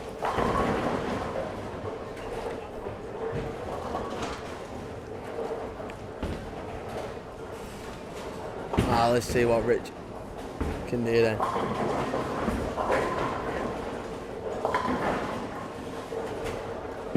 Can he pick up this spare? Nope. Quite a bit off it.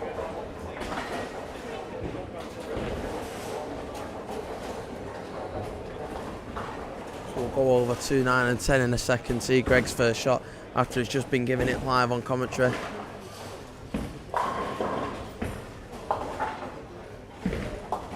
Jacob though, nice up second arrow into the pocket, well, gets the strike. So we'll go over 2, 9 and 10 then.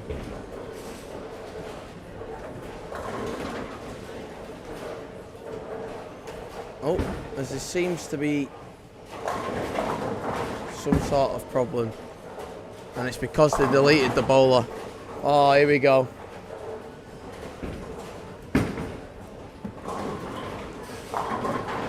One second.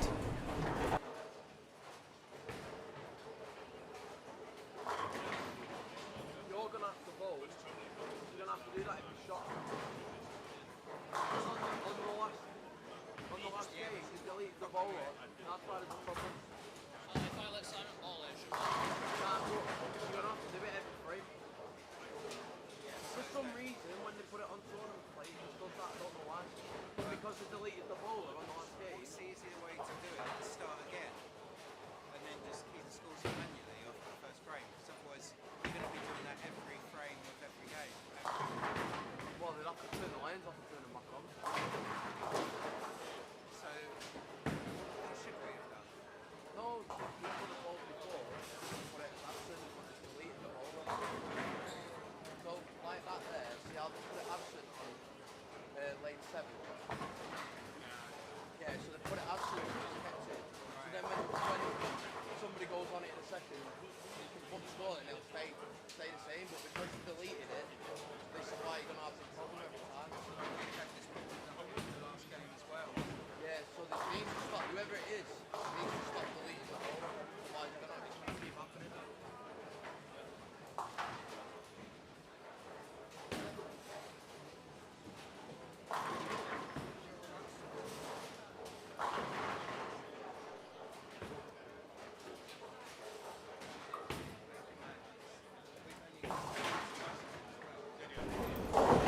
Alright then, situation solved on 9 and 10.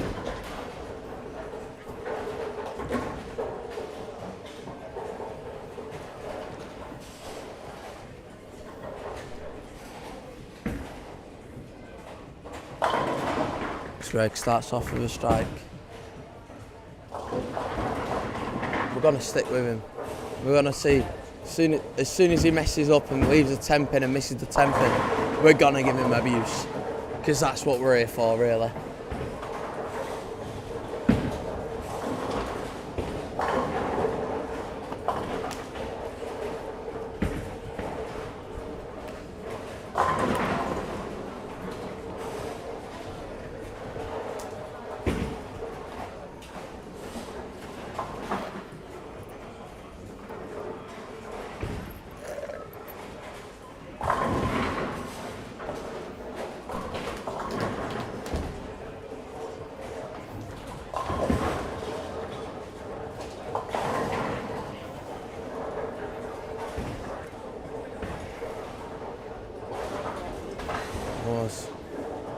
It's an 8 miss there from Chris. This is the 5-7 that was left.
We've been trying to sort out the change of the arrows situation on 9 and 10.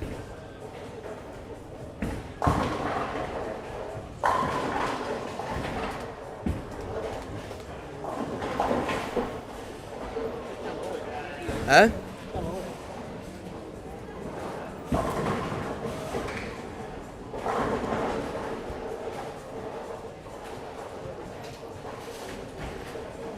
As you can probably tell, you can see the top of the screen, they've got to keep questioning next bowler.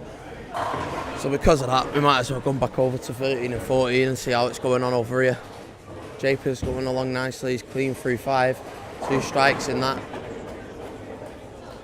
Les, apart from his 8-1 he's just had there, he's had a double and 2 9 spares. So we'll see if he can bounce back from his 8-1 on 95 through 5. And you see Graham go right through the head pin, gets away with it though, and leaves the 2 on the left.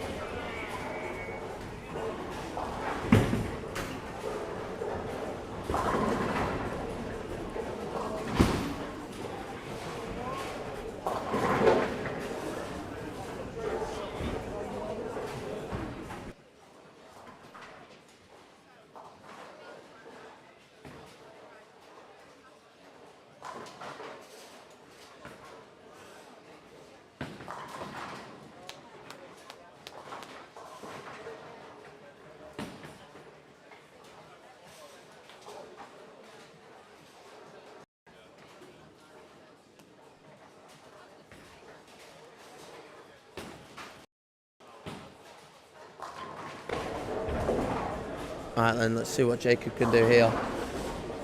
9 spare, 7 spare on the 5th, he's through. He's on 96 off that spare.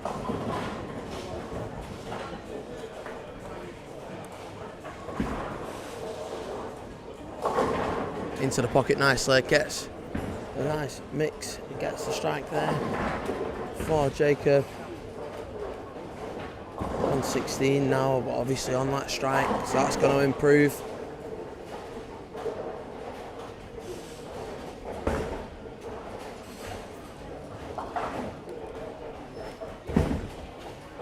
Les Taylor here then on lane 14, lovely, into the pocket.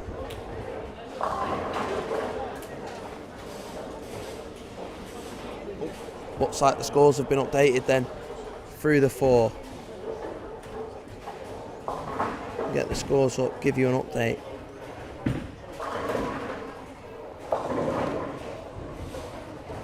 Well, Brandon's gone back to the top in the scratch. Top the handicap, Johnny Keating is gone to the top of that. Joe Cooper in 2nd and Susie Webb in 3rd. Brandon sat 4th from yesterday, so I will update the scores along the bottom of the screen so that it gives you a bit more of an impact through 4.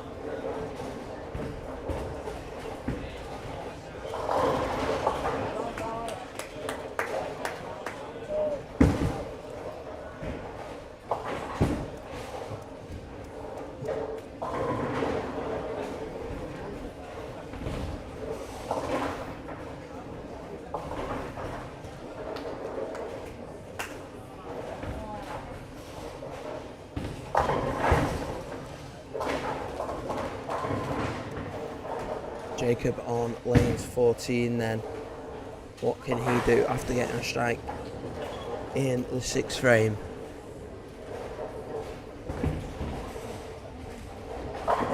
Lovely shot again.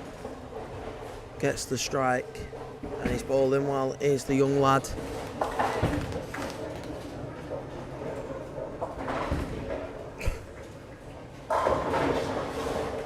Les Taylor. 13, he gets a double now. 6th and 7th frame.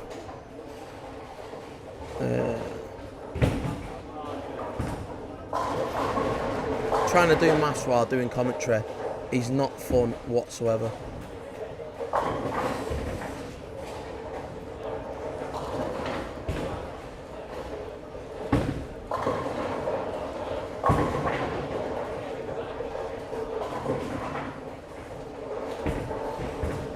And then leaves a 10 pin. Oh, there's a 5 pin on lane 14. Yeah.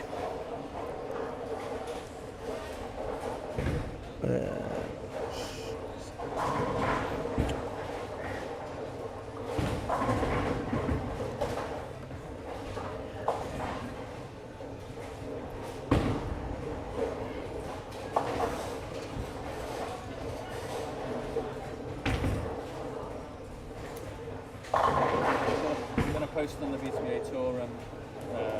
Okay? Yeah, cheers, mate. So just hop on it and put the link. Yeah, cheers, mate. I've put it up on mine if you want to just share it.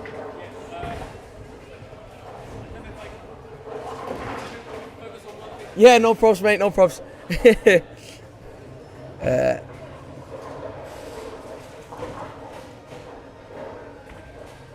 So we've got Jacob again on 14. Graham managed to get his 10-pin spare, and Jacob goes and makes it a turkey on 13 then. Yeah, sounded like I was doing the Grand National commentary or something then. Les, can he make it to turkey?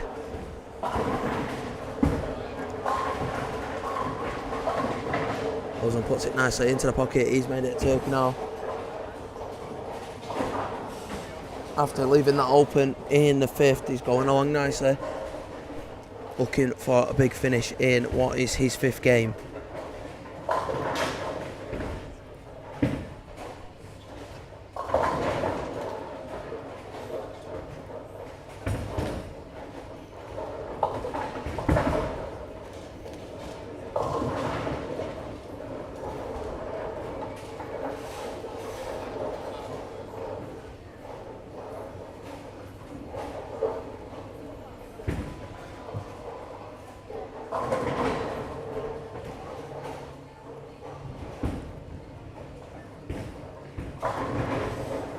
So leading through 4 is Johnny Keating with 289 over.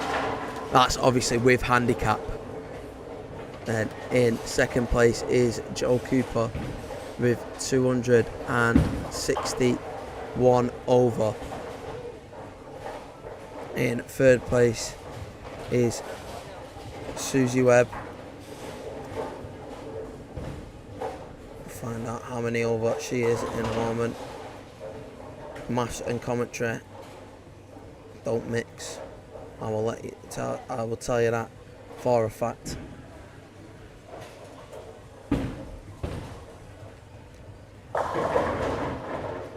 See the Les then leave a 10-pin. What can Jacob do here on lane 14?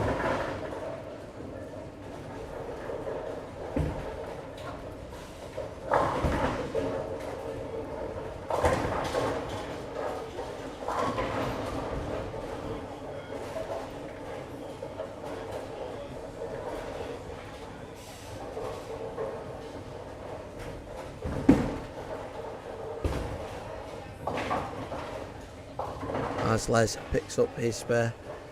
Jacob with the 2 then left on lanes 14.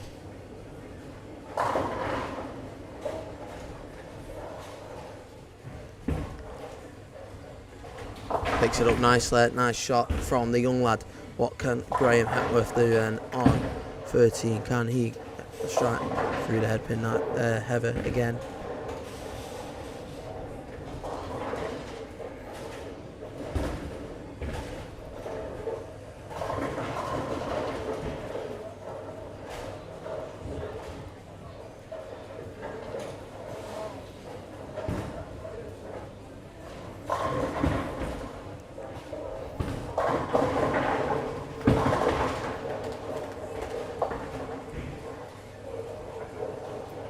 I think we'll just do the top 5, so then it makes my life a lot easier.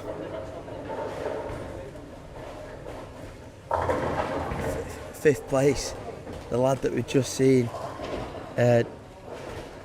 Gerald, the 2-handed bowler, sat in 5th place, and that's what you want to. That's what you like to see, you know, the youth bowlers getting high up in this rankings, and that's what you want to see from handicap tournaments, you know, and that's what's going to get them playing the game a lot longer.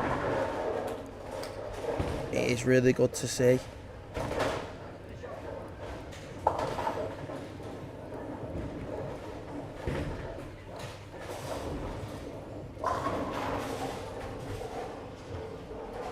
He's plus 198, so he's going along nicely.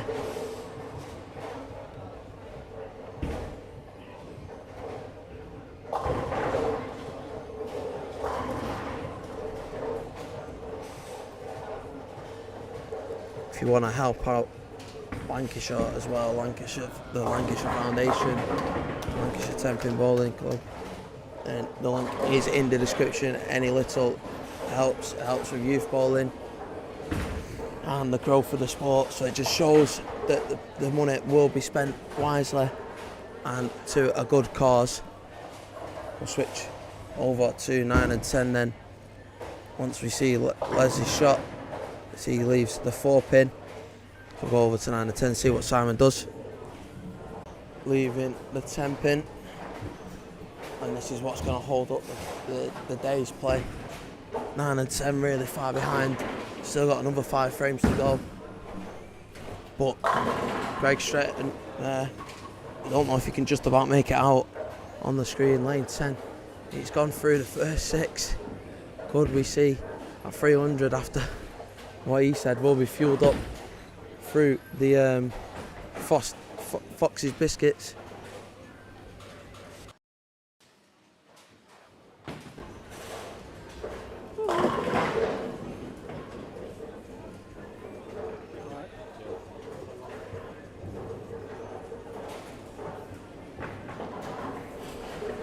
This is Deadwood.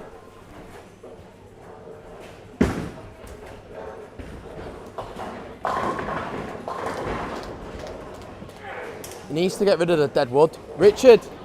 You need to get rid of the dead wood, mate.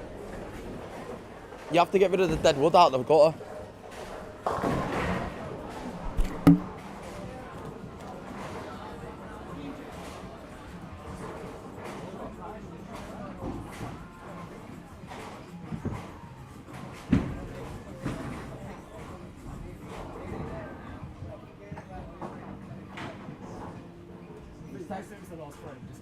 Yeah, but technically avoid shot.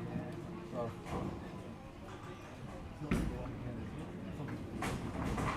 Yeah, but in a sanctioned tournament, in a sanctioned tournament, technically avoid shot.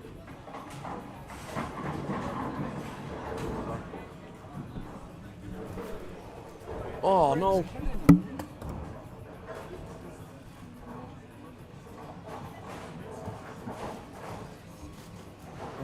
One sec. Greg then, through 6. See it on camera, can he make it 7?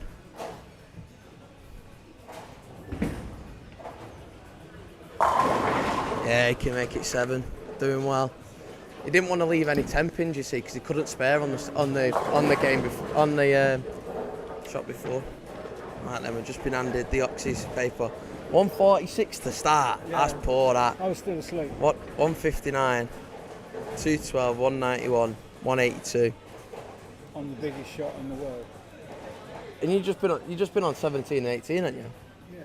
Are you scoring pair in the house? 18 is like burn. Nah. Your dad only beat you by 2 pins. Are you scoring pair in the house? No excuses. I think your dad was a high gamer. What, with a 184? Yeah, 184. Yeah, 184. Must be burning up. Must be burning up then. 18 is burn. Proper. Obviously, you don't see it when you're on the ball 3 games in league on a Thursday night. So, you get to bowl a tournament here, me, so I don't know, to be fair. Maybe the mechanics could dress the game twice.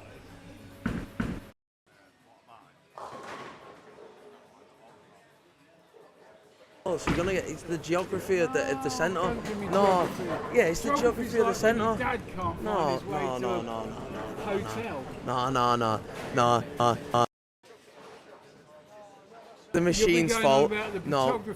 Yeah, that's 6. If you look at it, you know, that's slightly higher than lane 1. What, the number on the lane? Yeah. That's so you know. So that's lane 1. Yeah, but if you look at it, it does slope a little bit. Does it?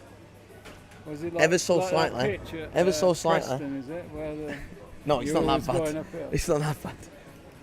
But that's what you get. That's what you get, though. In every centre, you get slight differences. So you just need to be a left-hander on 18. I could be a no-hander and I'd still hit 150. All I'm hearing Ian is excuses. Excuses. That's all I'm hearing, excuses. Ian, I think you might need this. I know you want to get rid of it, but I think you might need it. If I go 300, 300, 300, I might have a... Nah, I don't think you would. I'll be back to par anyway. Oh.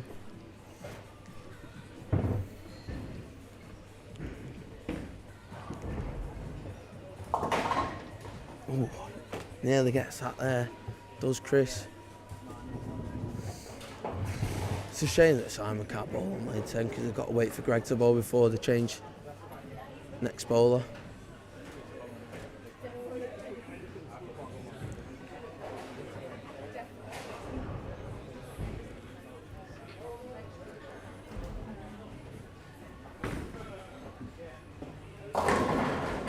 He's gone through 8. The Fox's biscuits look to have worked the trick. Pretty much the last game. The last pair of lanes to finish.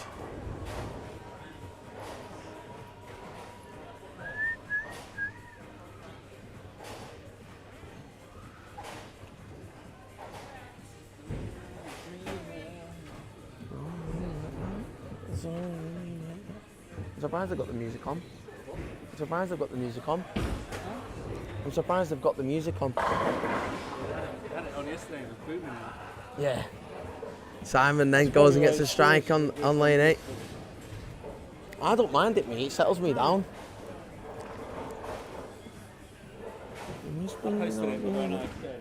Yeah, oh yeah, I'll sort it out. Cheers, mate. Oh, perfect. She said with the link. Perfect. Cheers, mate. So we might get some more numbers on the stream. If you're watching the stream, get involved, get in the comments. I have not checked the comments for a bit though, so there might be a couple of comments on there. I very much doubt it though, because everybody's been asleep this morning. Yeah, still no comments. 16 people watching it though. 16 people watching it, so get in the comments, let us know who you are.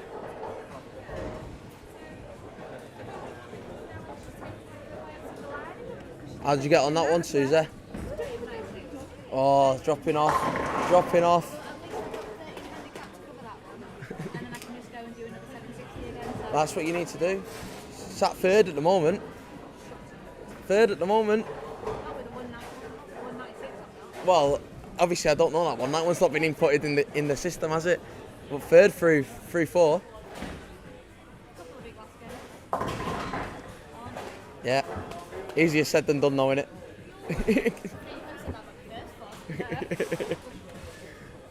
Greg then. He's gone through 8. This is his 9th. Little shake of the shoulders. Shuffles up the lane, asking for it. Oh, he gets in. He knew. The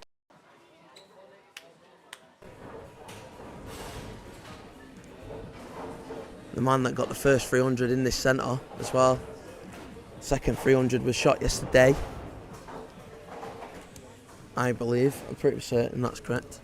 I know there was a 300 shot yesterday, but I'm pretty certain it is the second one in the centre.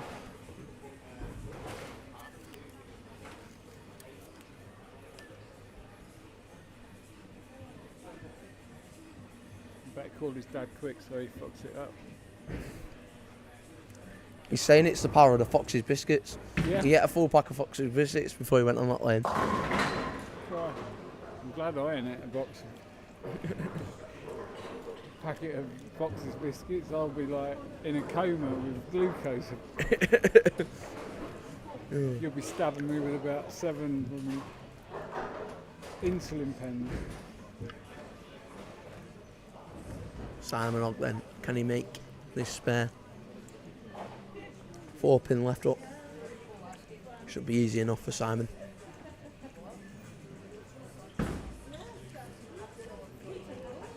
Yeah, easy enough for him. Little fist pump as he's walking off the lane.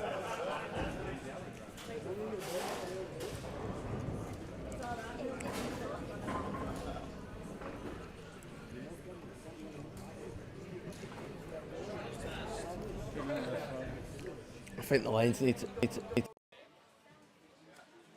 well, just 9 and 10 need turning off and turning back on again. Try that with me. Just turn me off. I don't think a factory reset would work for you. Yeah. 9 then for Ben to start his 10th frame.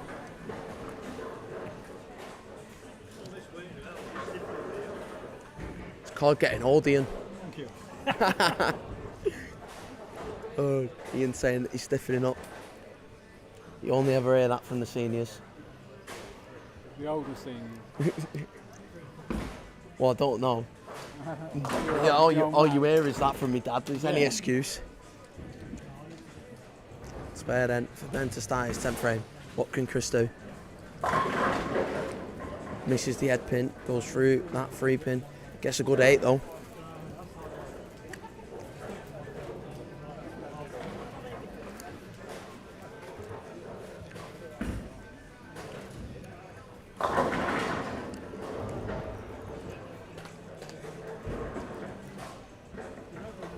He's cold with his aircon. He's absolutely freezing. Ben finishes with 171. It's a decent game for him.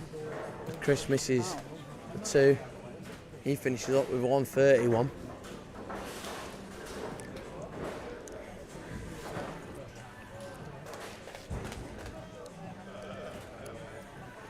Greg, you've got a ball.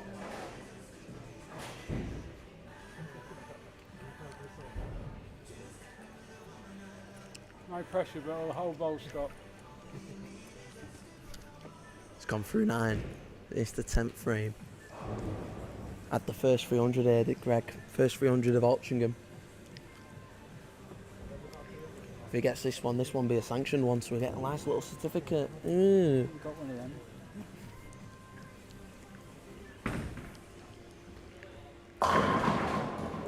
Oh!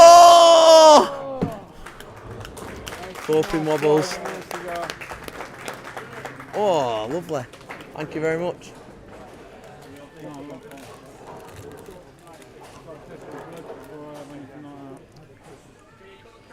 No. No.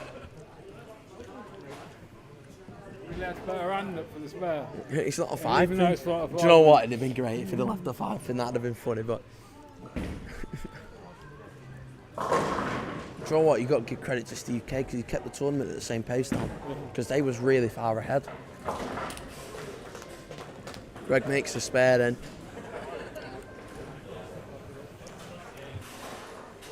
Can he make it 279? I've got stone 9 pin written all over this just to rub it in his wounds. Stone 5 pin? Nah, 9 pin. Because that would really rub salt into the wounds then, wouldn't it? Not mad, is it? It's just a good score at the end of the day. No, yeah, definitely. How many over is he now? I don't know, he's on scratch. He's on through 2, he was up there on scratch. I don't know what he is through 4. But obviously he's got no handicap, so he's on scratch anyway. He's 7th on scratch. So that helps him out a bit. Yeah, 7th. That'll boost him up a little bit. But Brandon Roberts had a 300 on his 5th game. So that'll keep him what's up.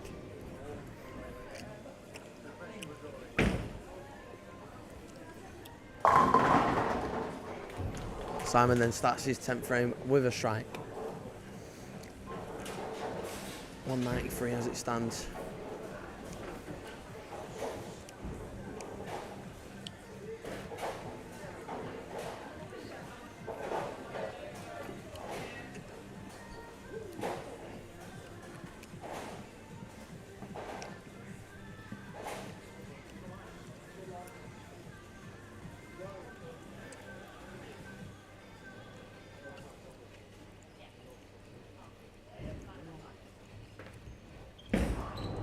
Simon then leaves the 9 pin.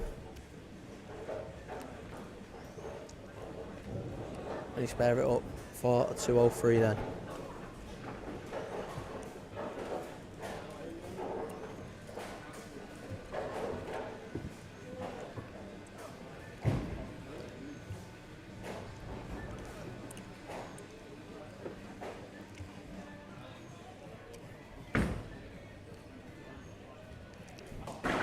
Greg. Do you want more salt in the wounds, mate? Brandon Roberts had his 300 in that game, so you won't win scratch pot. Yeah, no, it's alright. It's just decided I wanted to throw it really slow for some reason, and then obviously you saw in the 12th I decided to throw it like I should have thrown it. Fox's Biscuits. Sponsored by Fox's Biscuits. But at least you made the spare. Oh yeah, true. I could have missed that. that was daunting.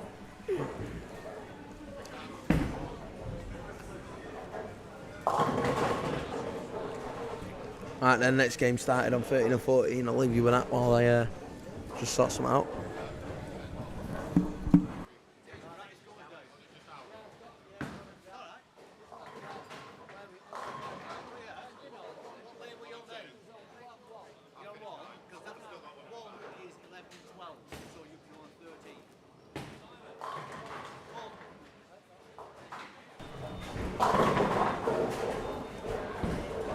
The other Greg on 13 and 14 was talking about him before on amputee, but what an inspiration he is for 10-pin bowling. Bowls really well for saying what he kind of has to deal with. Just shows this game is accessible for absolutely anyone.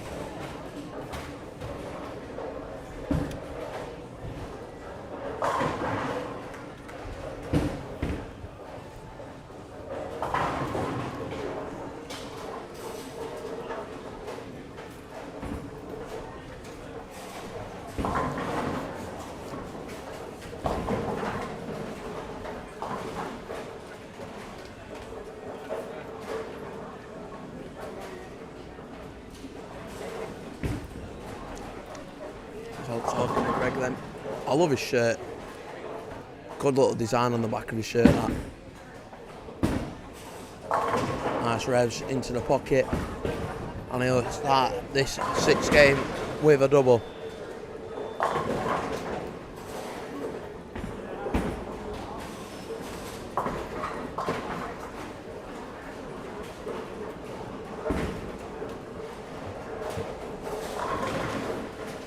Ben Wallace there, leaving the 7-pin then on lane 13. And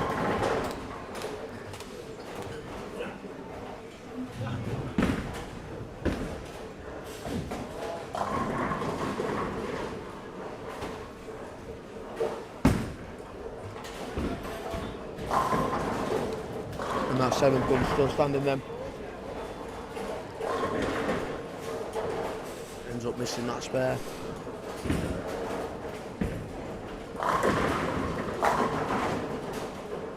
See what Sean can do then on 14.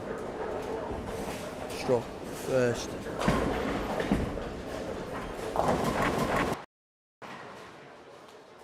Second. Makes it a double.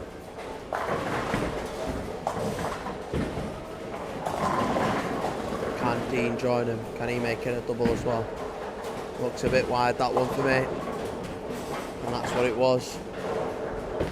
Leaves 157. It's a fancy leave, that. Definitely a fancy leave.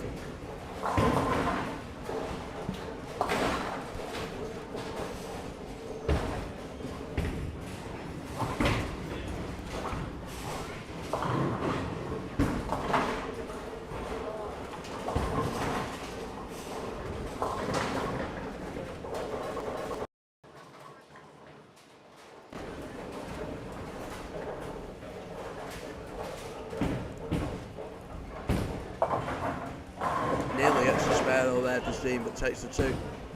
And as we say.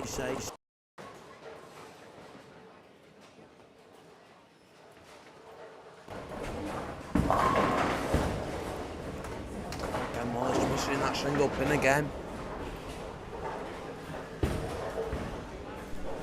To the left-handed stop.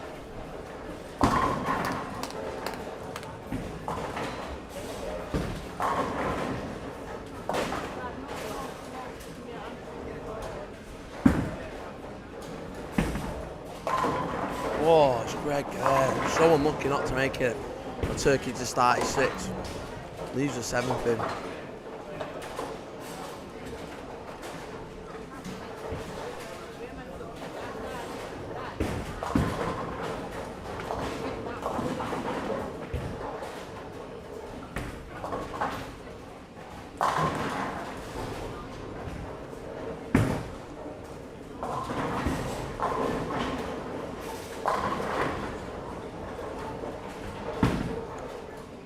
Red going for the 7 pin there, gets it nicely.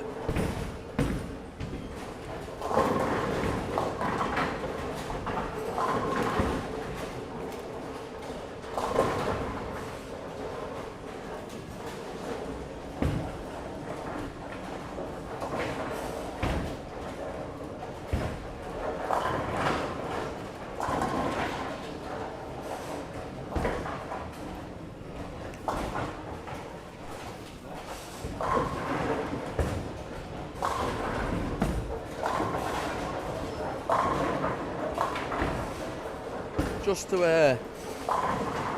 you know, shed light on like the scores and that for the BTBA tour, just to like show what it's about. Is the lowest average on handicap is a 190.5, so it just shows that it's worth doing. You know, even no matter what your skill level is, you're gonna probably score high, as you can probably see from like some of the shots that have been bowled.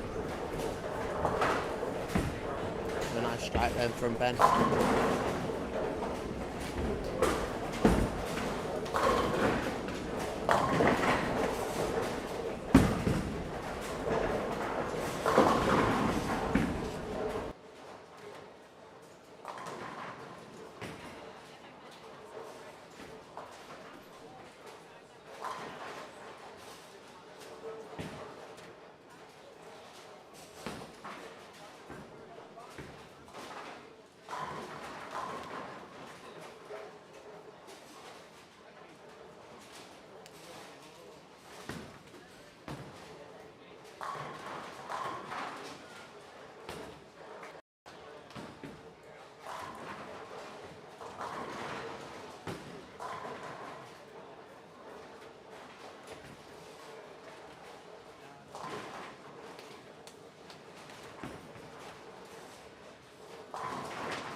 Nice strike then from Ben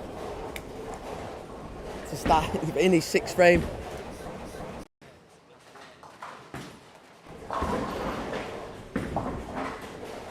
Sean here going well. He's gone through first 5. Someone's got to have a 300 today. It's getting close. I know there was one yesterday.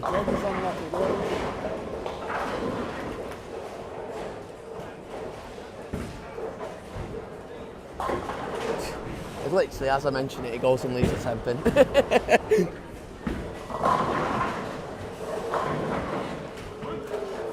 Oh, how's the 10-pin still standing on that one? Unbelievable.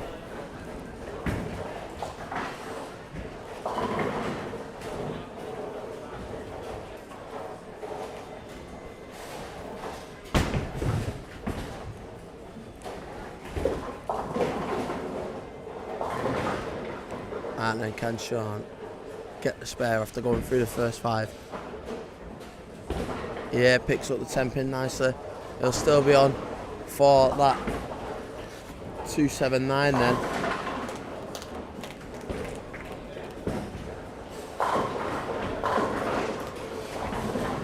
Dean picks up the 10-pin nicely as well.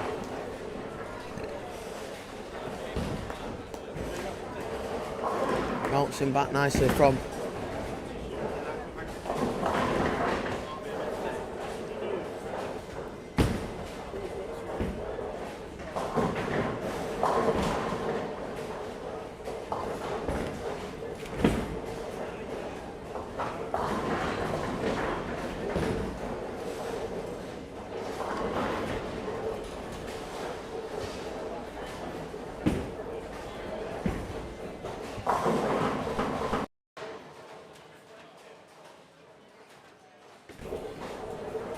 watch this shot from Greg and the spare from Ben, and then we'll move over to lanes 9 and 10. Oh, Greg manages to leave the 10-pin. Unlucky that. He's going along nicely though. This Ben just misses out and picking up that spare.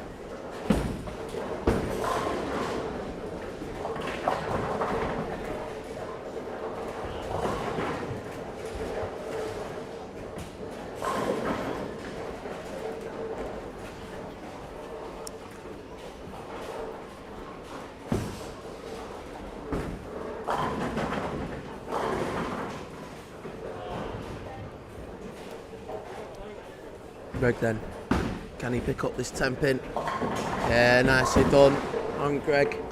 So we'll switch over then to lanes 9 and 10. It's Damo there, must have got pretty lucky with how he looks walking back. Must have been a very good 9. Steve K, the infamous Steve K, going for the 10-pin. Misses the 10-pin. Wow. Don't see that often from Steve.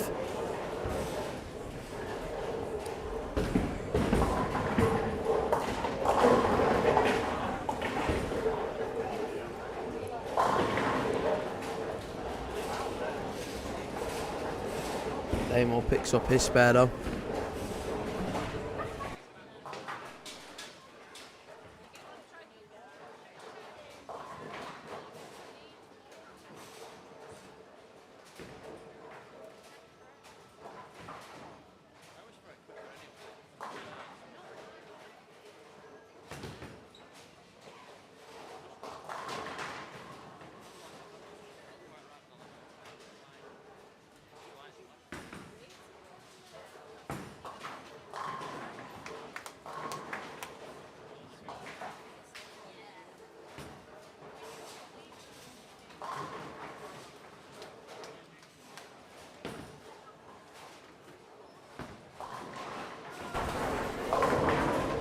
Oh, Trevor there, leaving a big split.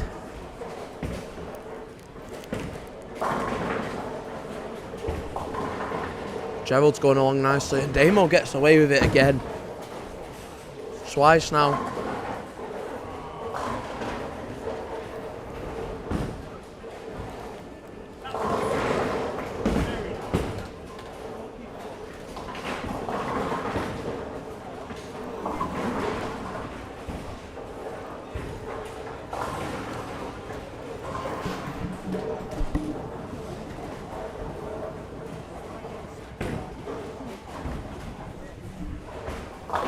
Damo then picks up the 2 on that left hand side that he's left.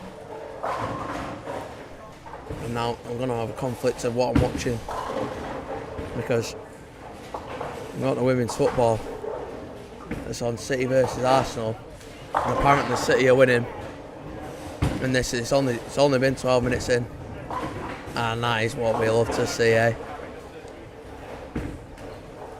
Oh, 1-0 up in the early moments.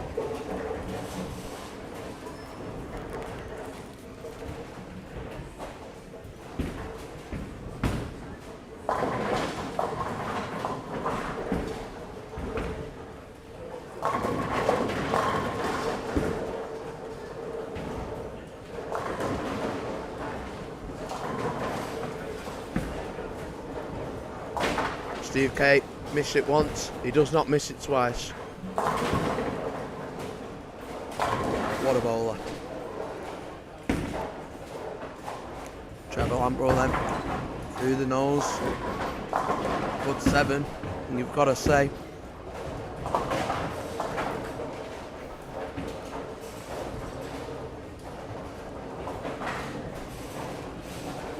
Gerald then here. What can he do as the camera's about to switch off? Oh, nice strike from the young lad again.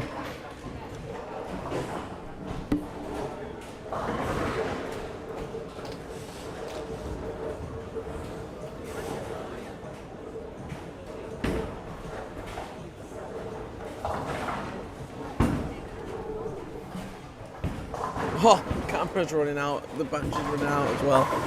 So it's going to be another transition. Just what you want to see, innit?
Gerald leaves the big 7-10 split.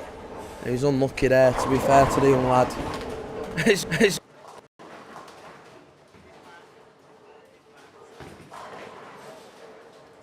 Hasn't said that his English team's sitting, he's just got a strike. And that's what I gotta love to see. Starts off the 10th frame well.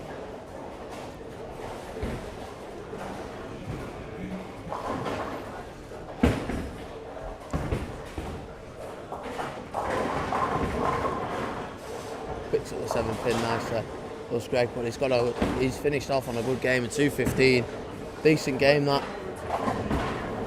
He was unlucky there, Greg, to be fair, mate. 2 ringing 7. Yeah, no.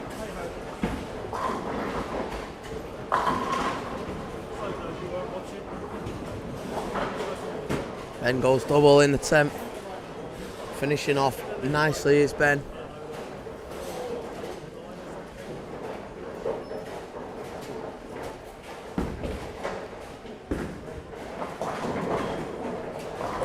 Gets a 9 to finish, but it's a good game for him. 170. Sean, then he's gone well. Been unlucky as well. Oh, he gets a nice messenger out the ditch. And 3-9 spares, 6 through to 8. Just haltering his score a little bit, but it's going to be a good game from him.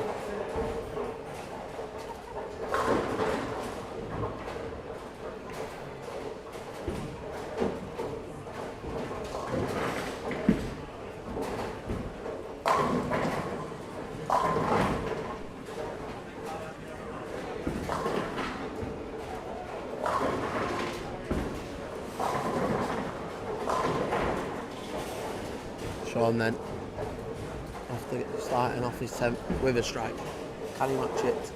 Oh, he goes through the 3 pin, gets a good 7 though. The 7 pin manages to go in the end.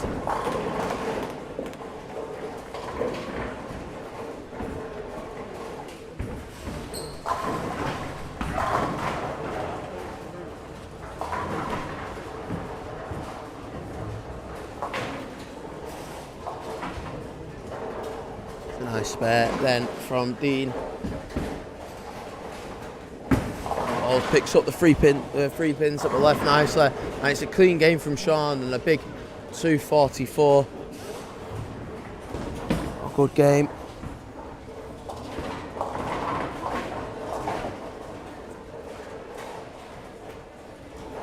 So we'll watch this shot from Dean and then we'll switch over to 9 and 10 because they've started the 10th frame. And Gerald, he's bowling well, this young lad. I think that's a name that you've got to mark and say, watch this space, because Gerald Villegas is looking like a very strong player. So we'll switch over there to 9 and 10. See his last shot of this game. Just misses out on the spare, but he'll finish with a 2-0. 200 if you want to be exact. Trevor then finishes off with a strike. He'll get a 185.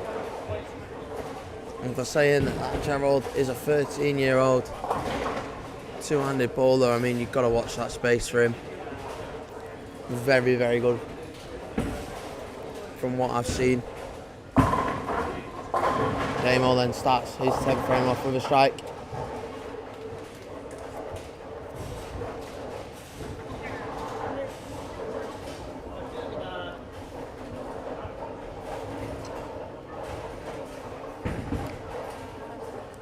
Bowling well like young lad, isn't it?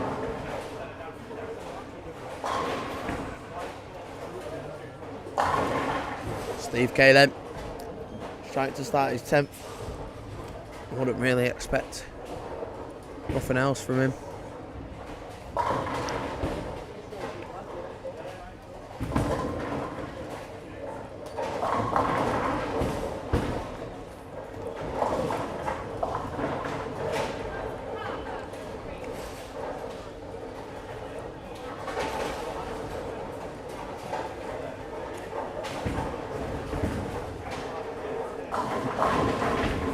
As we need a sweep down on 9. We'll watch Damo's last shot then on 10. Can he finish it off with a turkey to finish?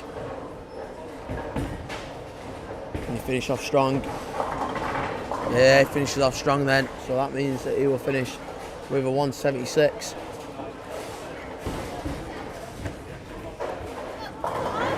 Which is a fairly strong game for Damo.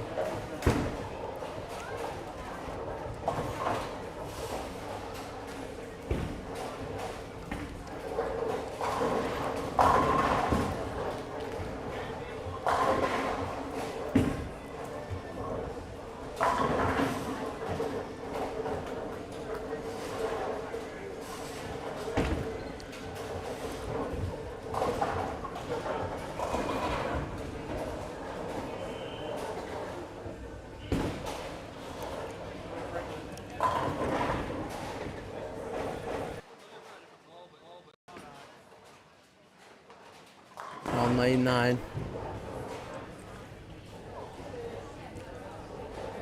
Tell you what, Paul's gone on all right.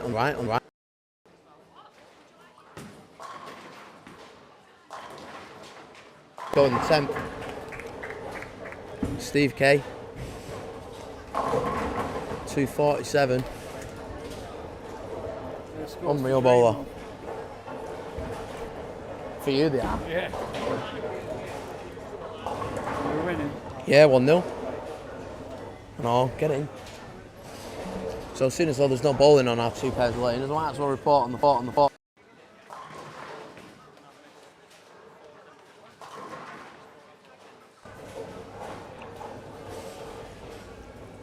Phone keeps wanting to stream onto here.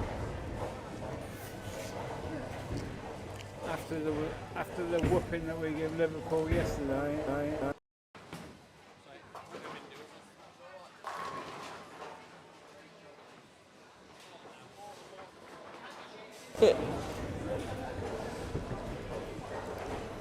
When you move lanes, it's every 4 lanes to 1. Oh. I so hope some Liverpool fans are watching now. Probably turned the light off now after that.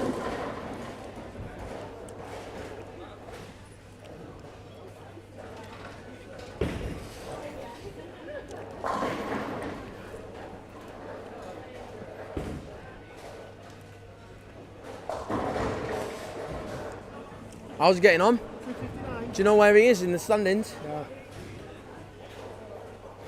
Johnny Keating first. Oh, very nice. He's just got a 259. So he'll still probably be first. Don't tell me. That's on handicap anyway. Yeah, because he's got about 33 on it. I don't know, what's your average?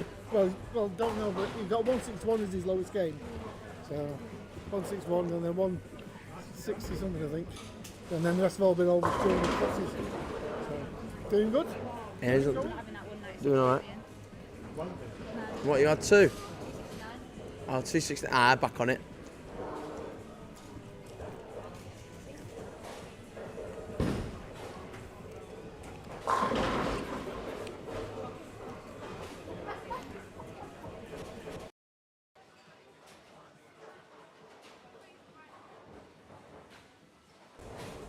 Recently, you know, if you haven't noticed, there's been 2 interviews that have gone up.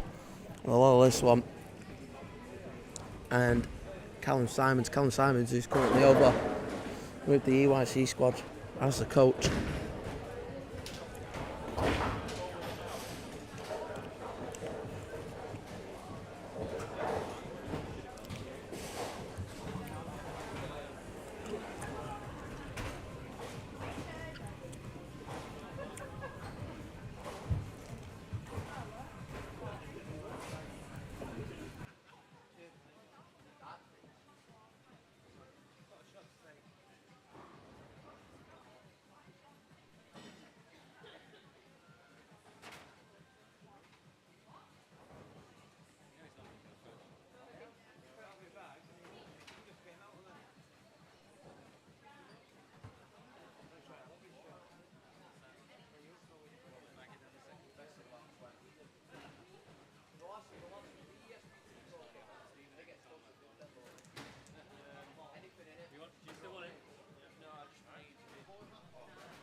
The 6 with my 179. With mine, the 179 was. 8 out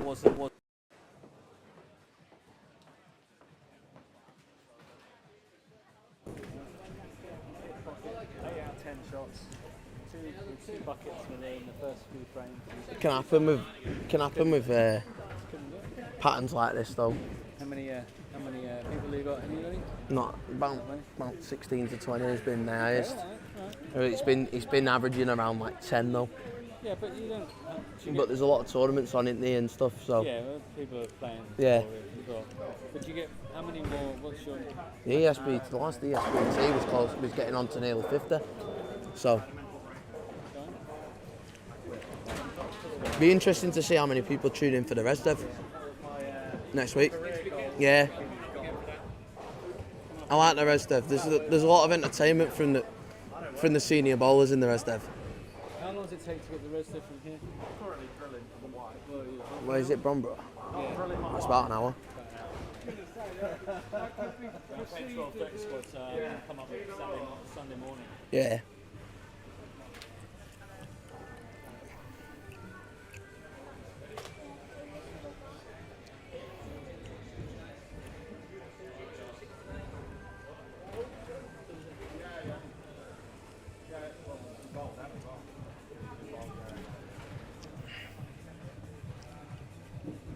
It'd be nice if my phone could stay on the football match.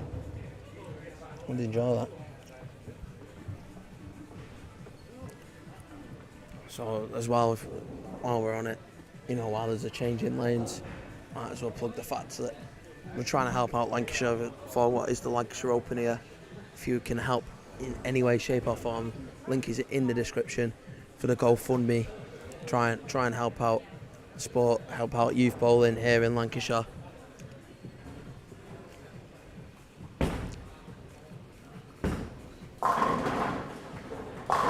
And on lane 9 you've got Les and Graham, and on lane 10 you've got Joe and Paul all over them. Oh my god.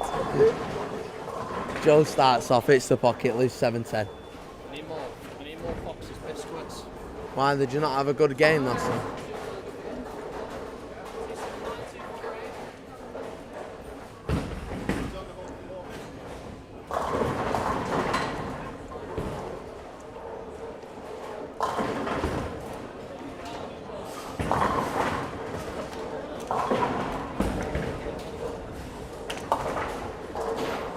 Picks up one of the two then. Les starts off with another strike.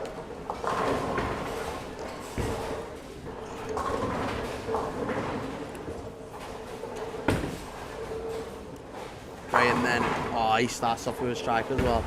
For the man that didn't want to be on camera, starts off nicely with a strike. I mean, legally speaking, he doesn't mind me filming him. He was just, having a bit of a laugh and a joke.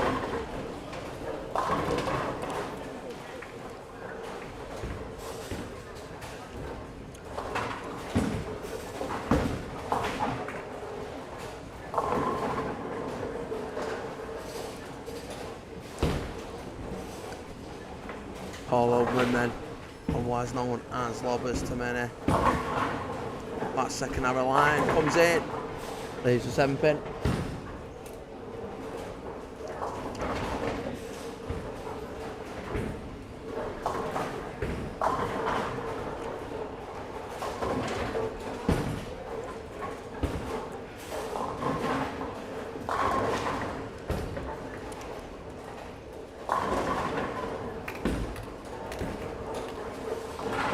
Spare then for Paul.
Paul then gets a strike in his second, back off his spare. Can Graham make it a double to start? Yes, he can. Lovely strike from him.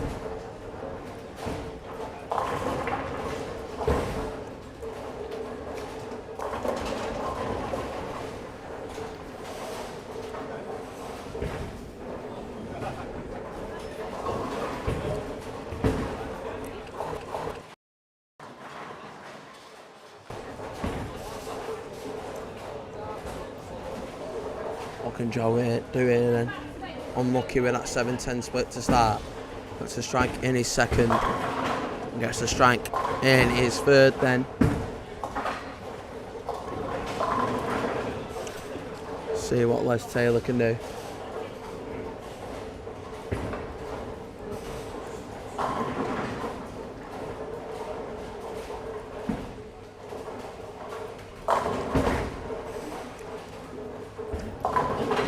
Through the nose, big split for Les.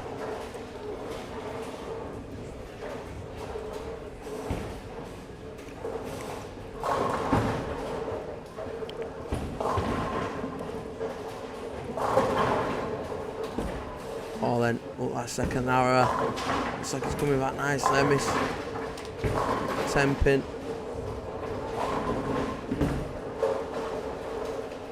As the scores are being collected for through 6, so we'll update them along the bottom.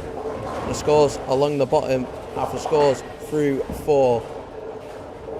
You've got the top 5, and at the start of that, it was Johnny Keaton who was leading. The S, the F and the Y is next to the name as well. If you wanted to know, the F for female, the Y for youth, the S for senior.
generally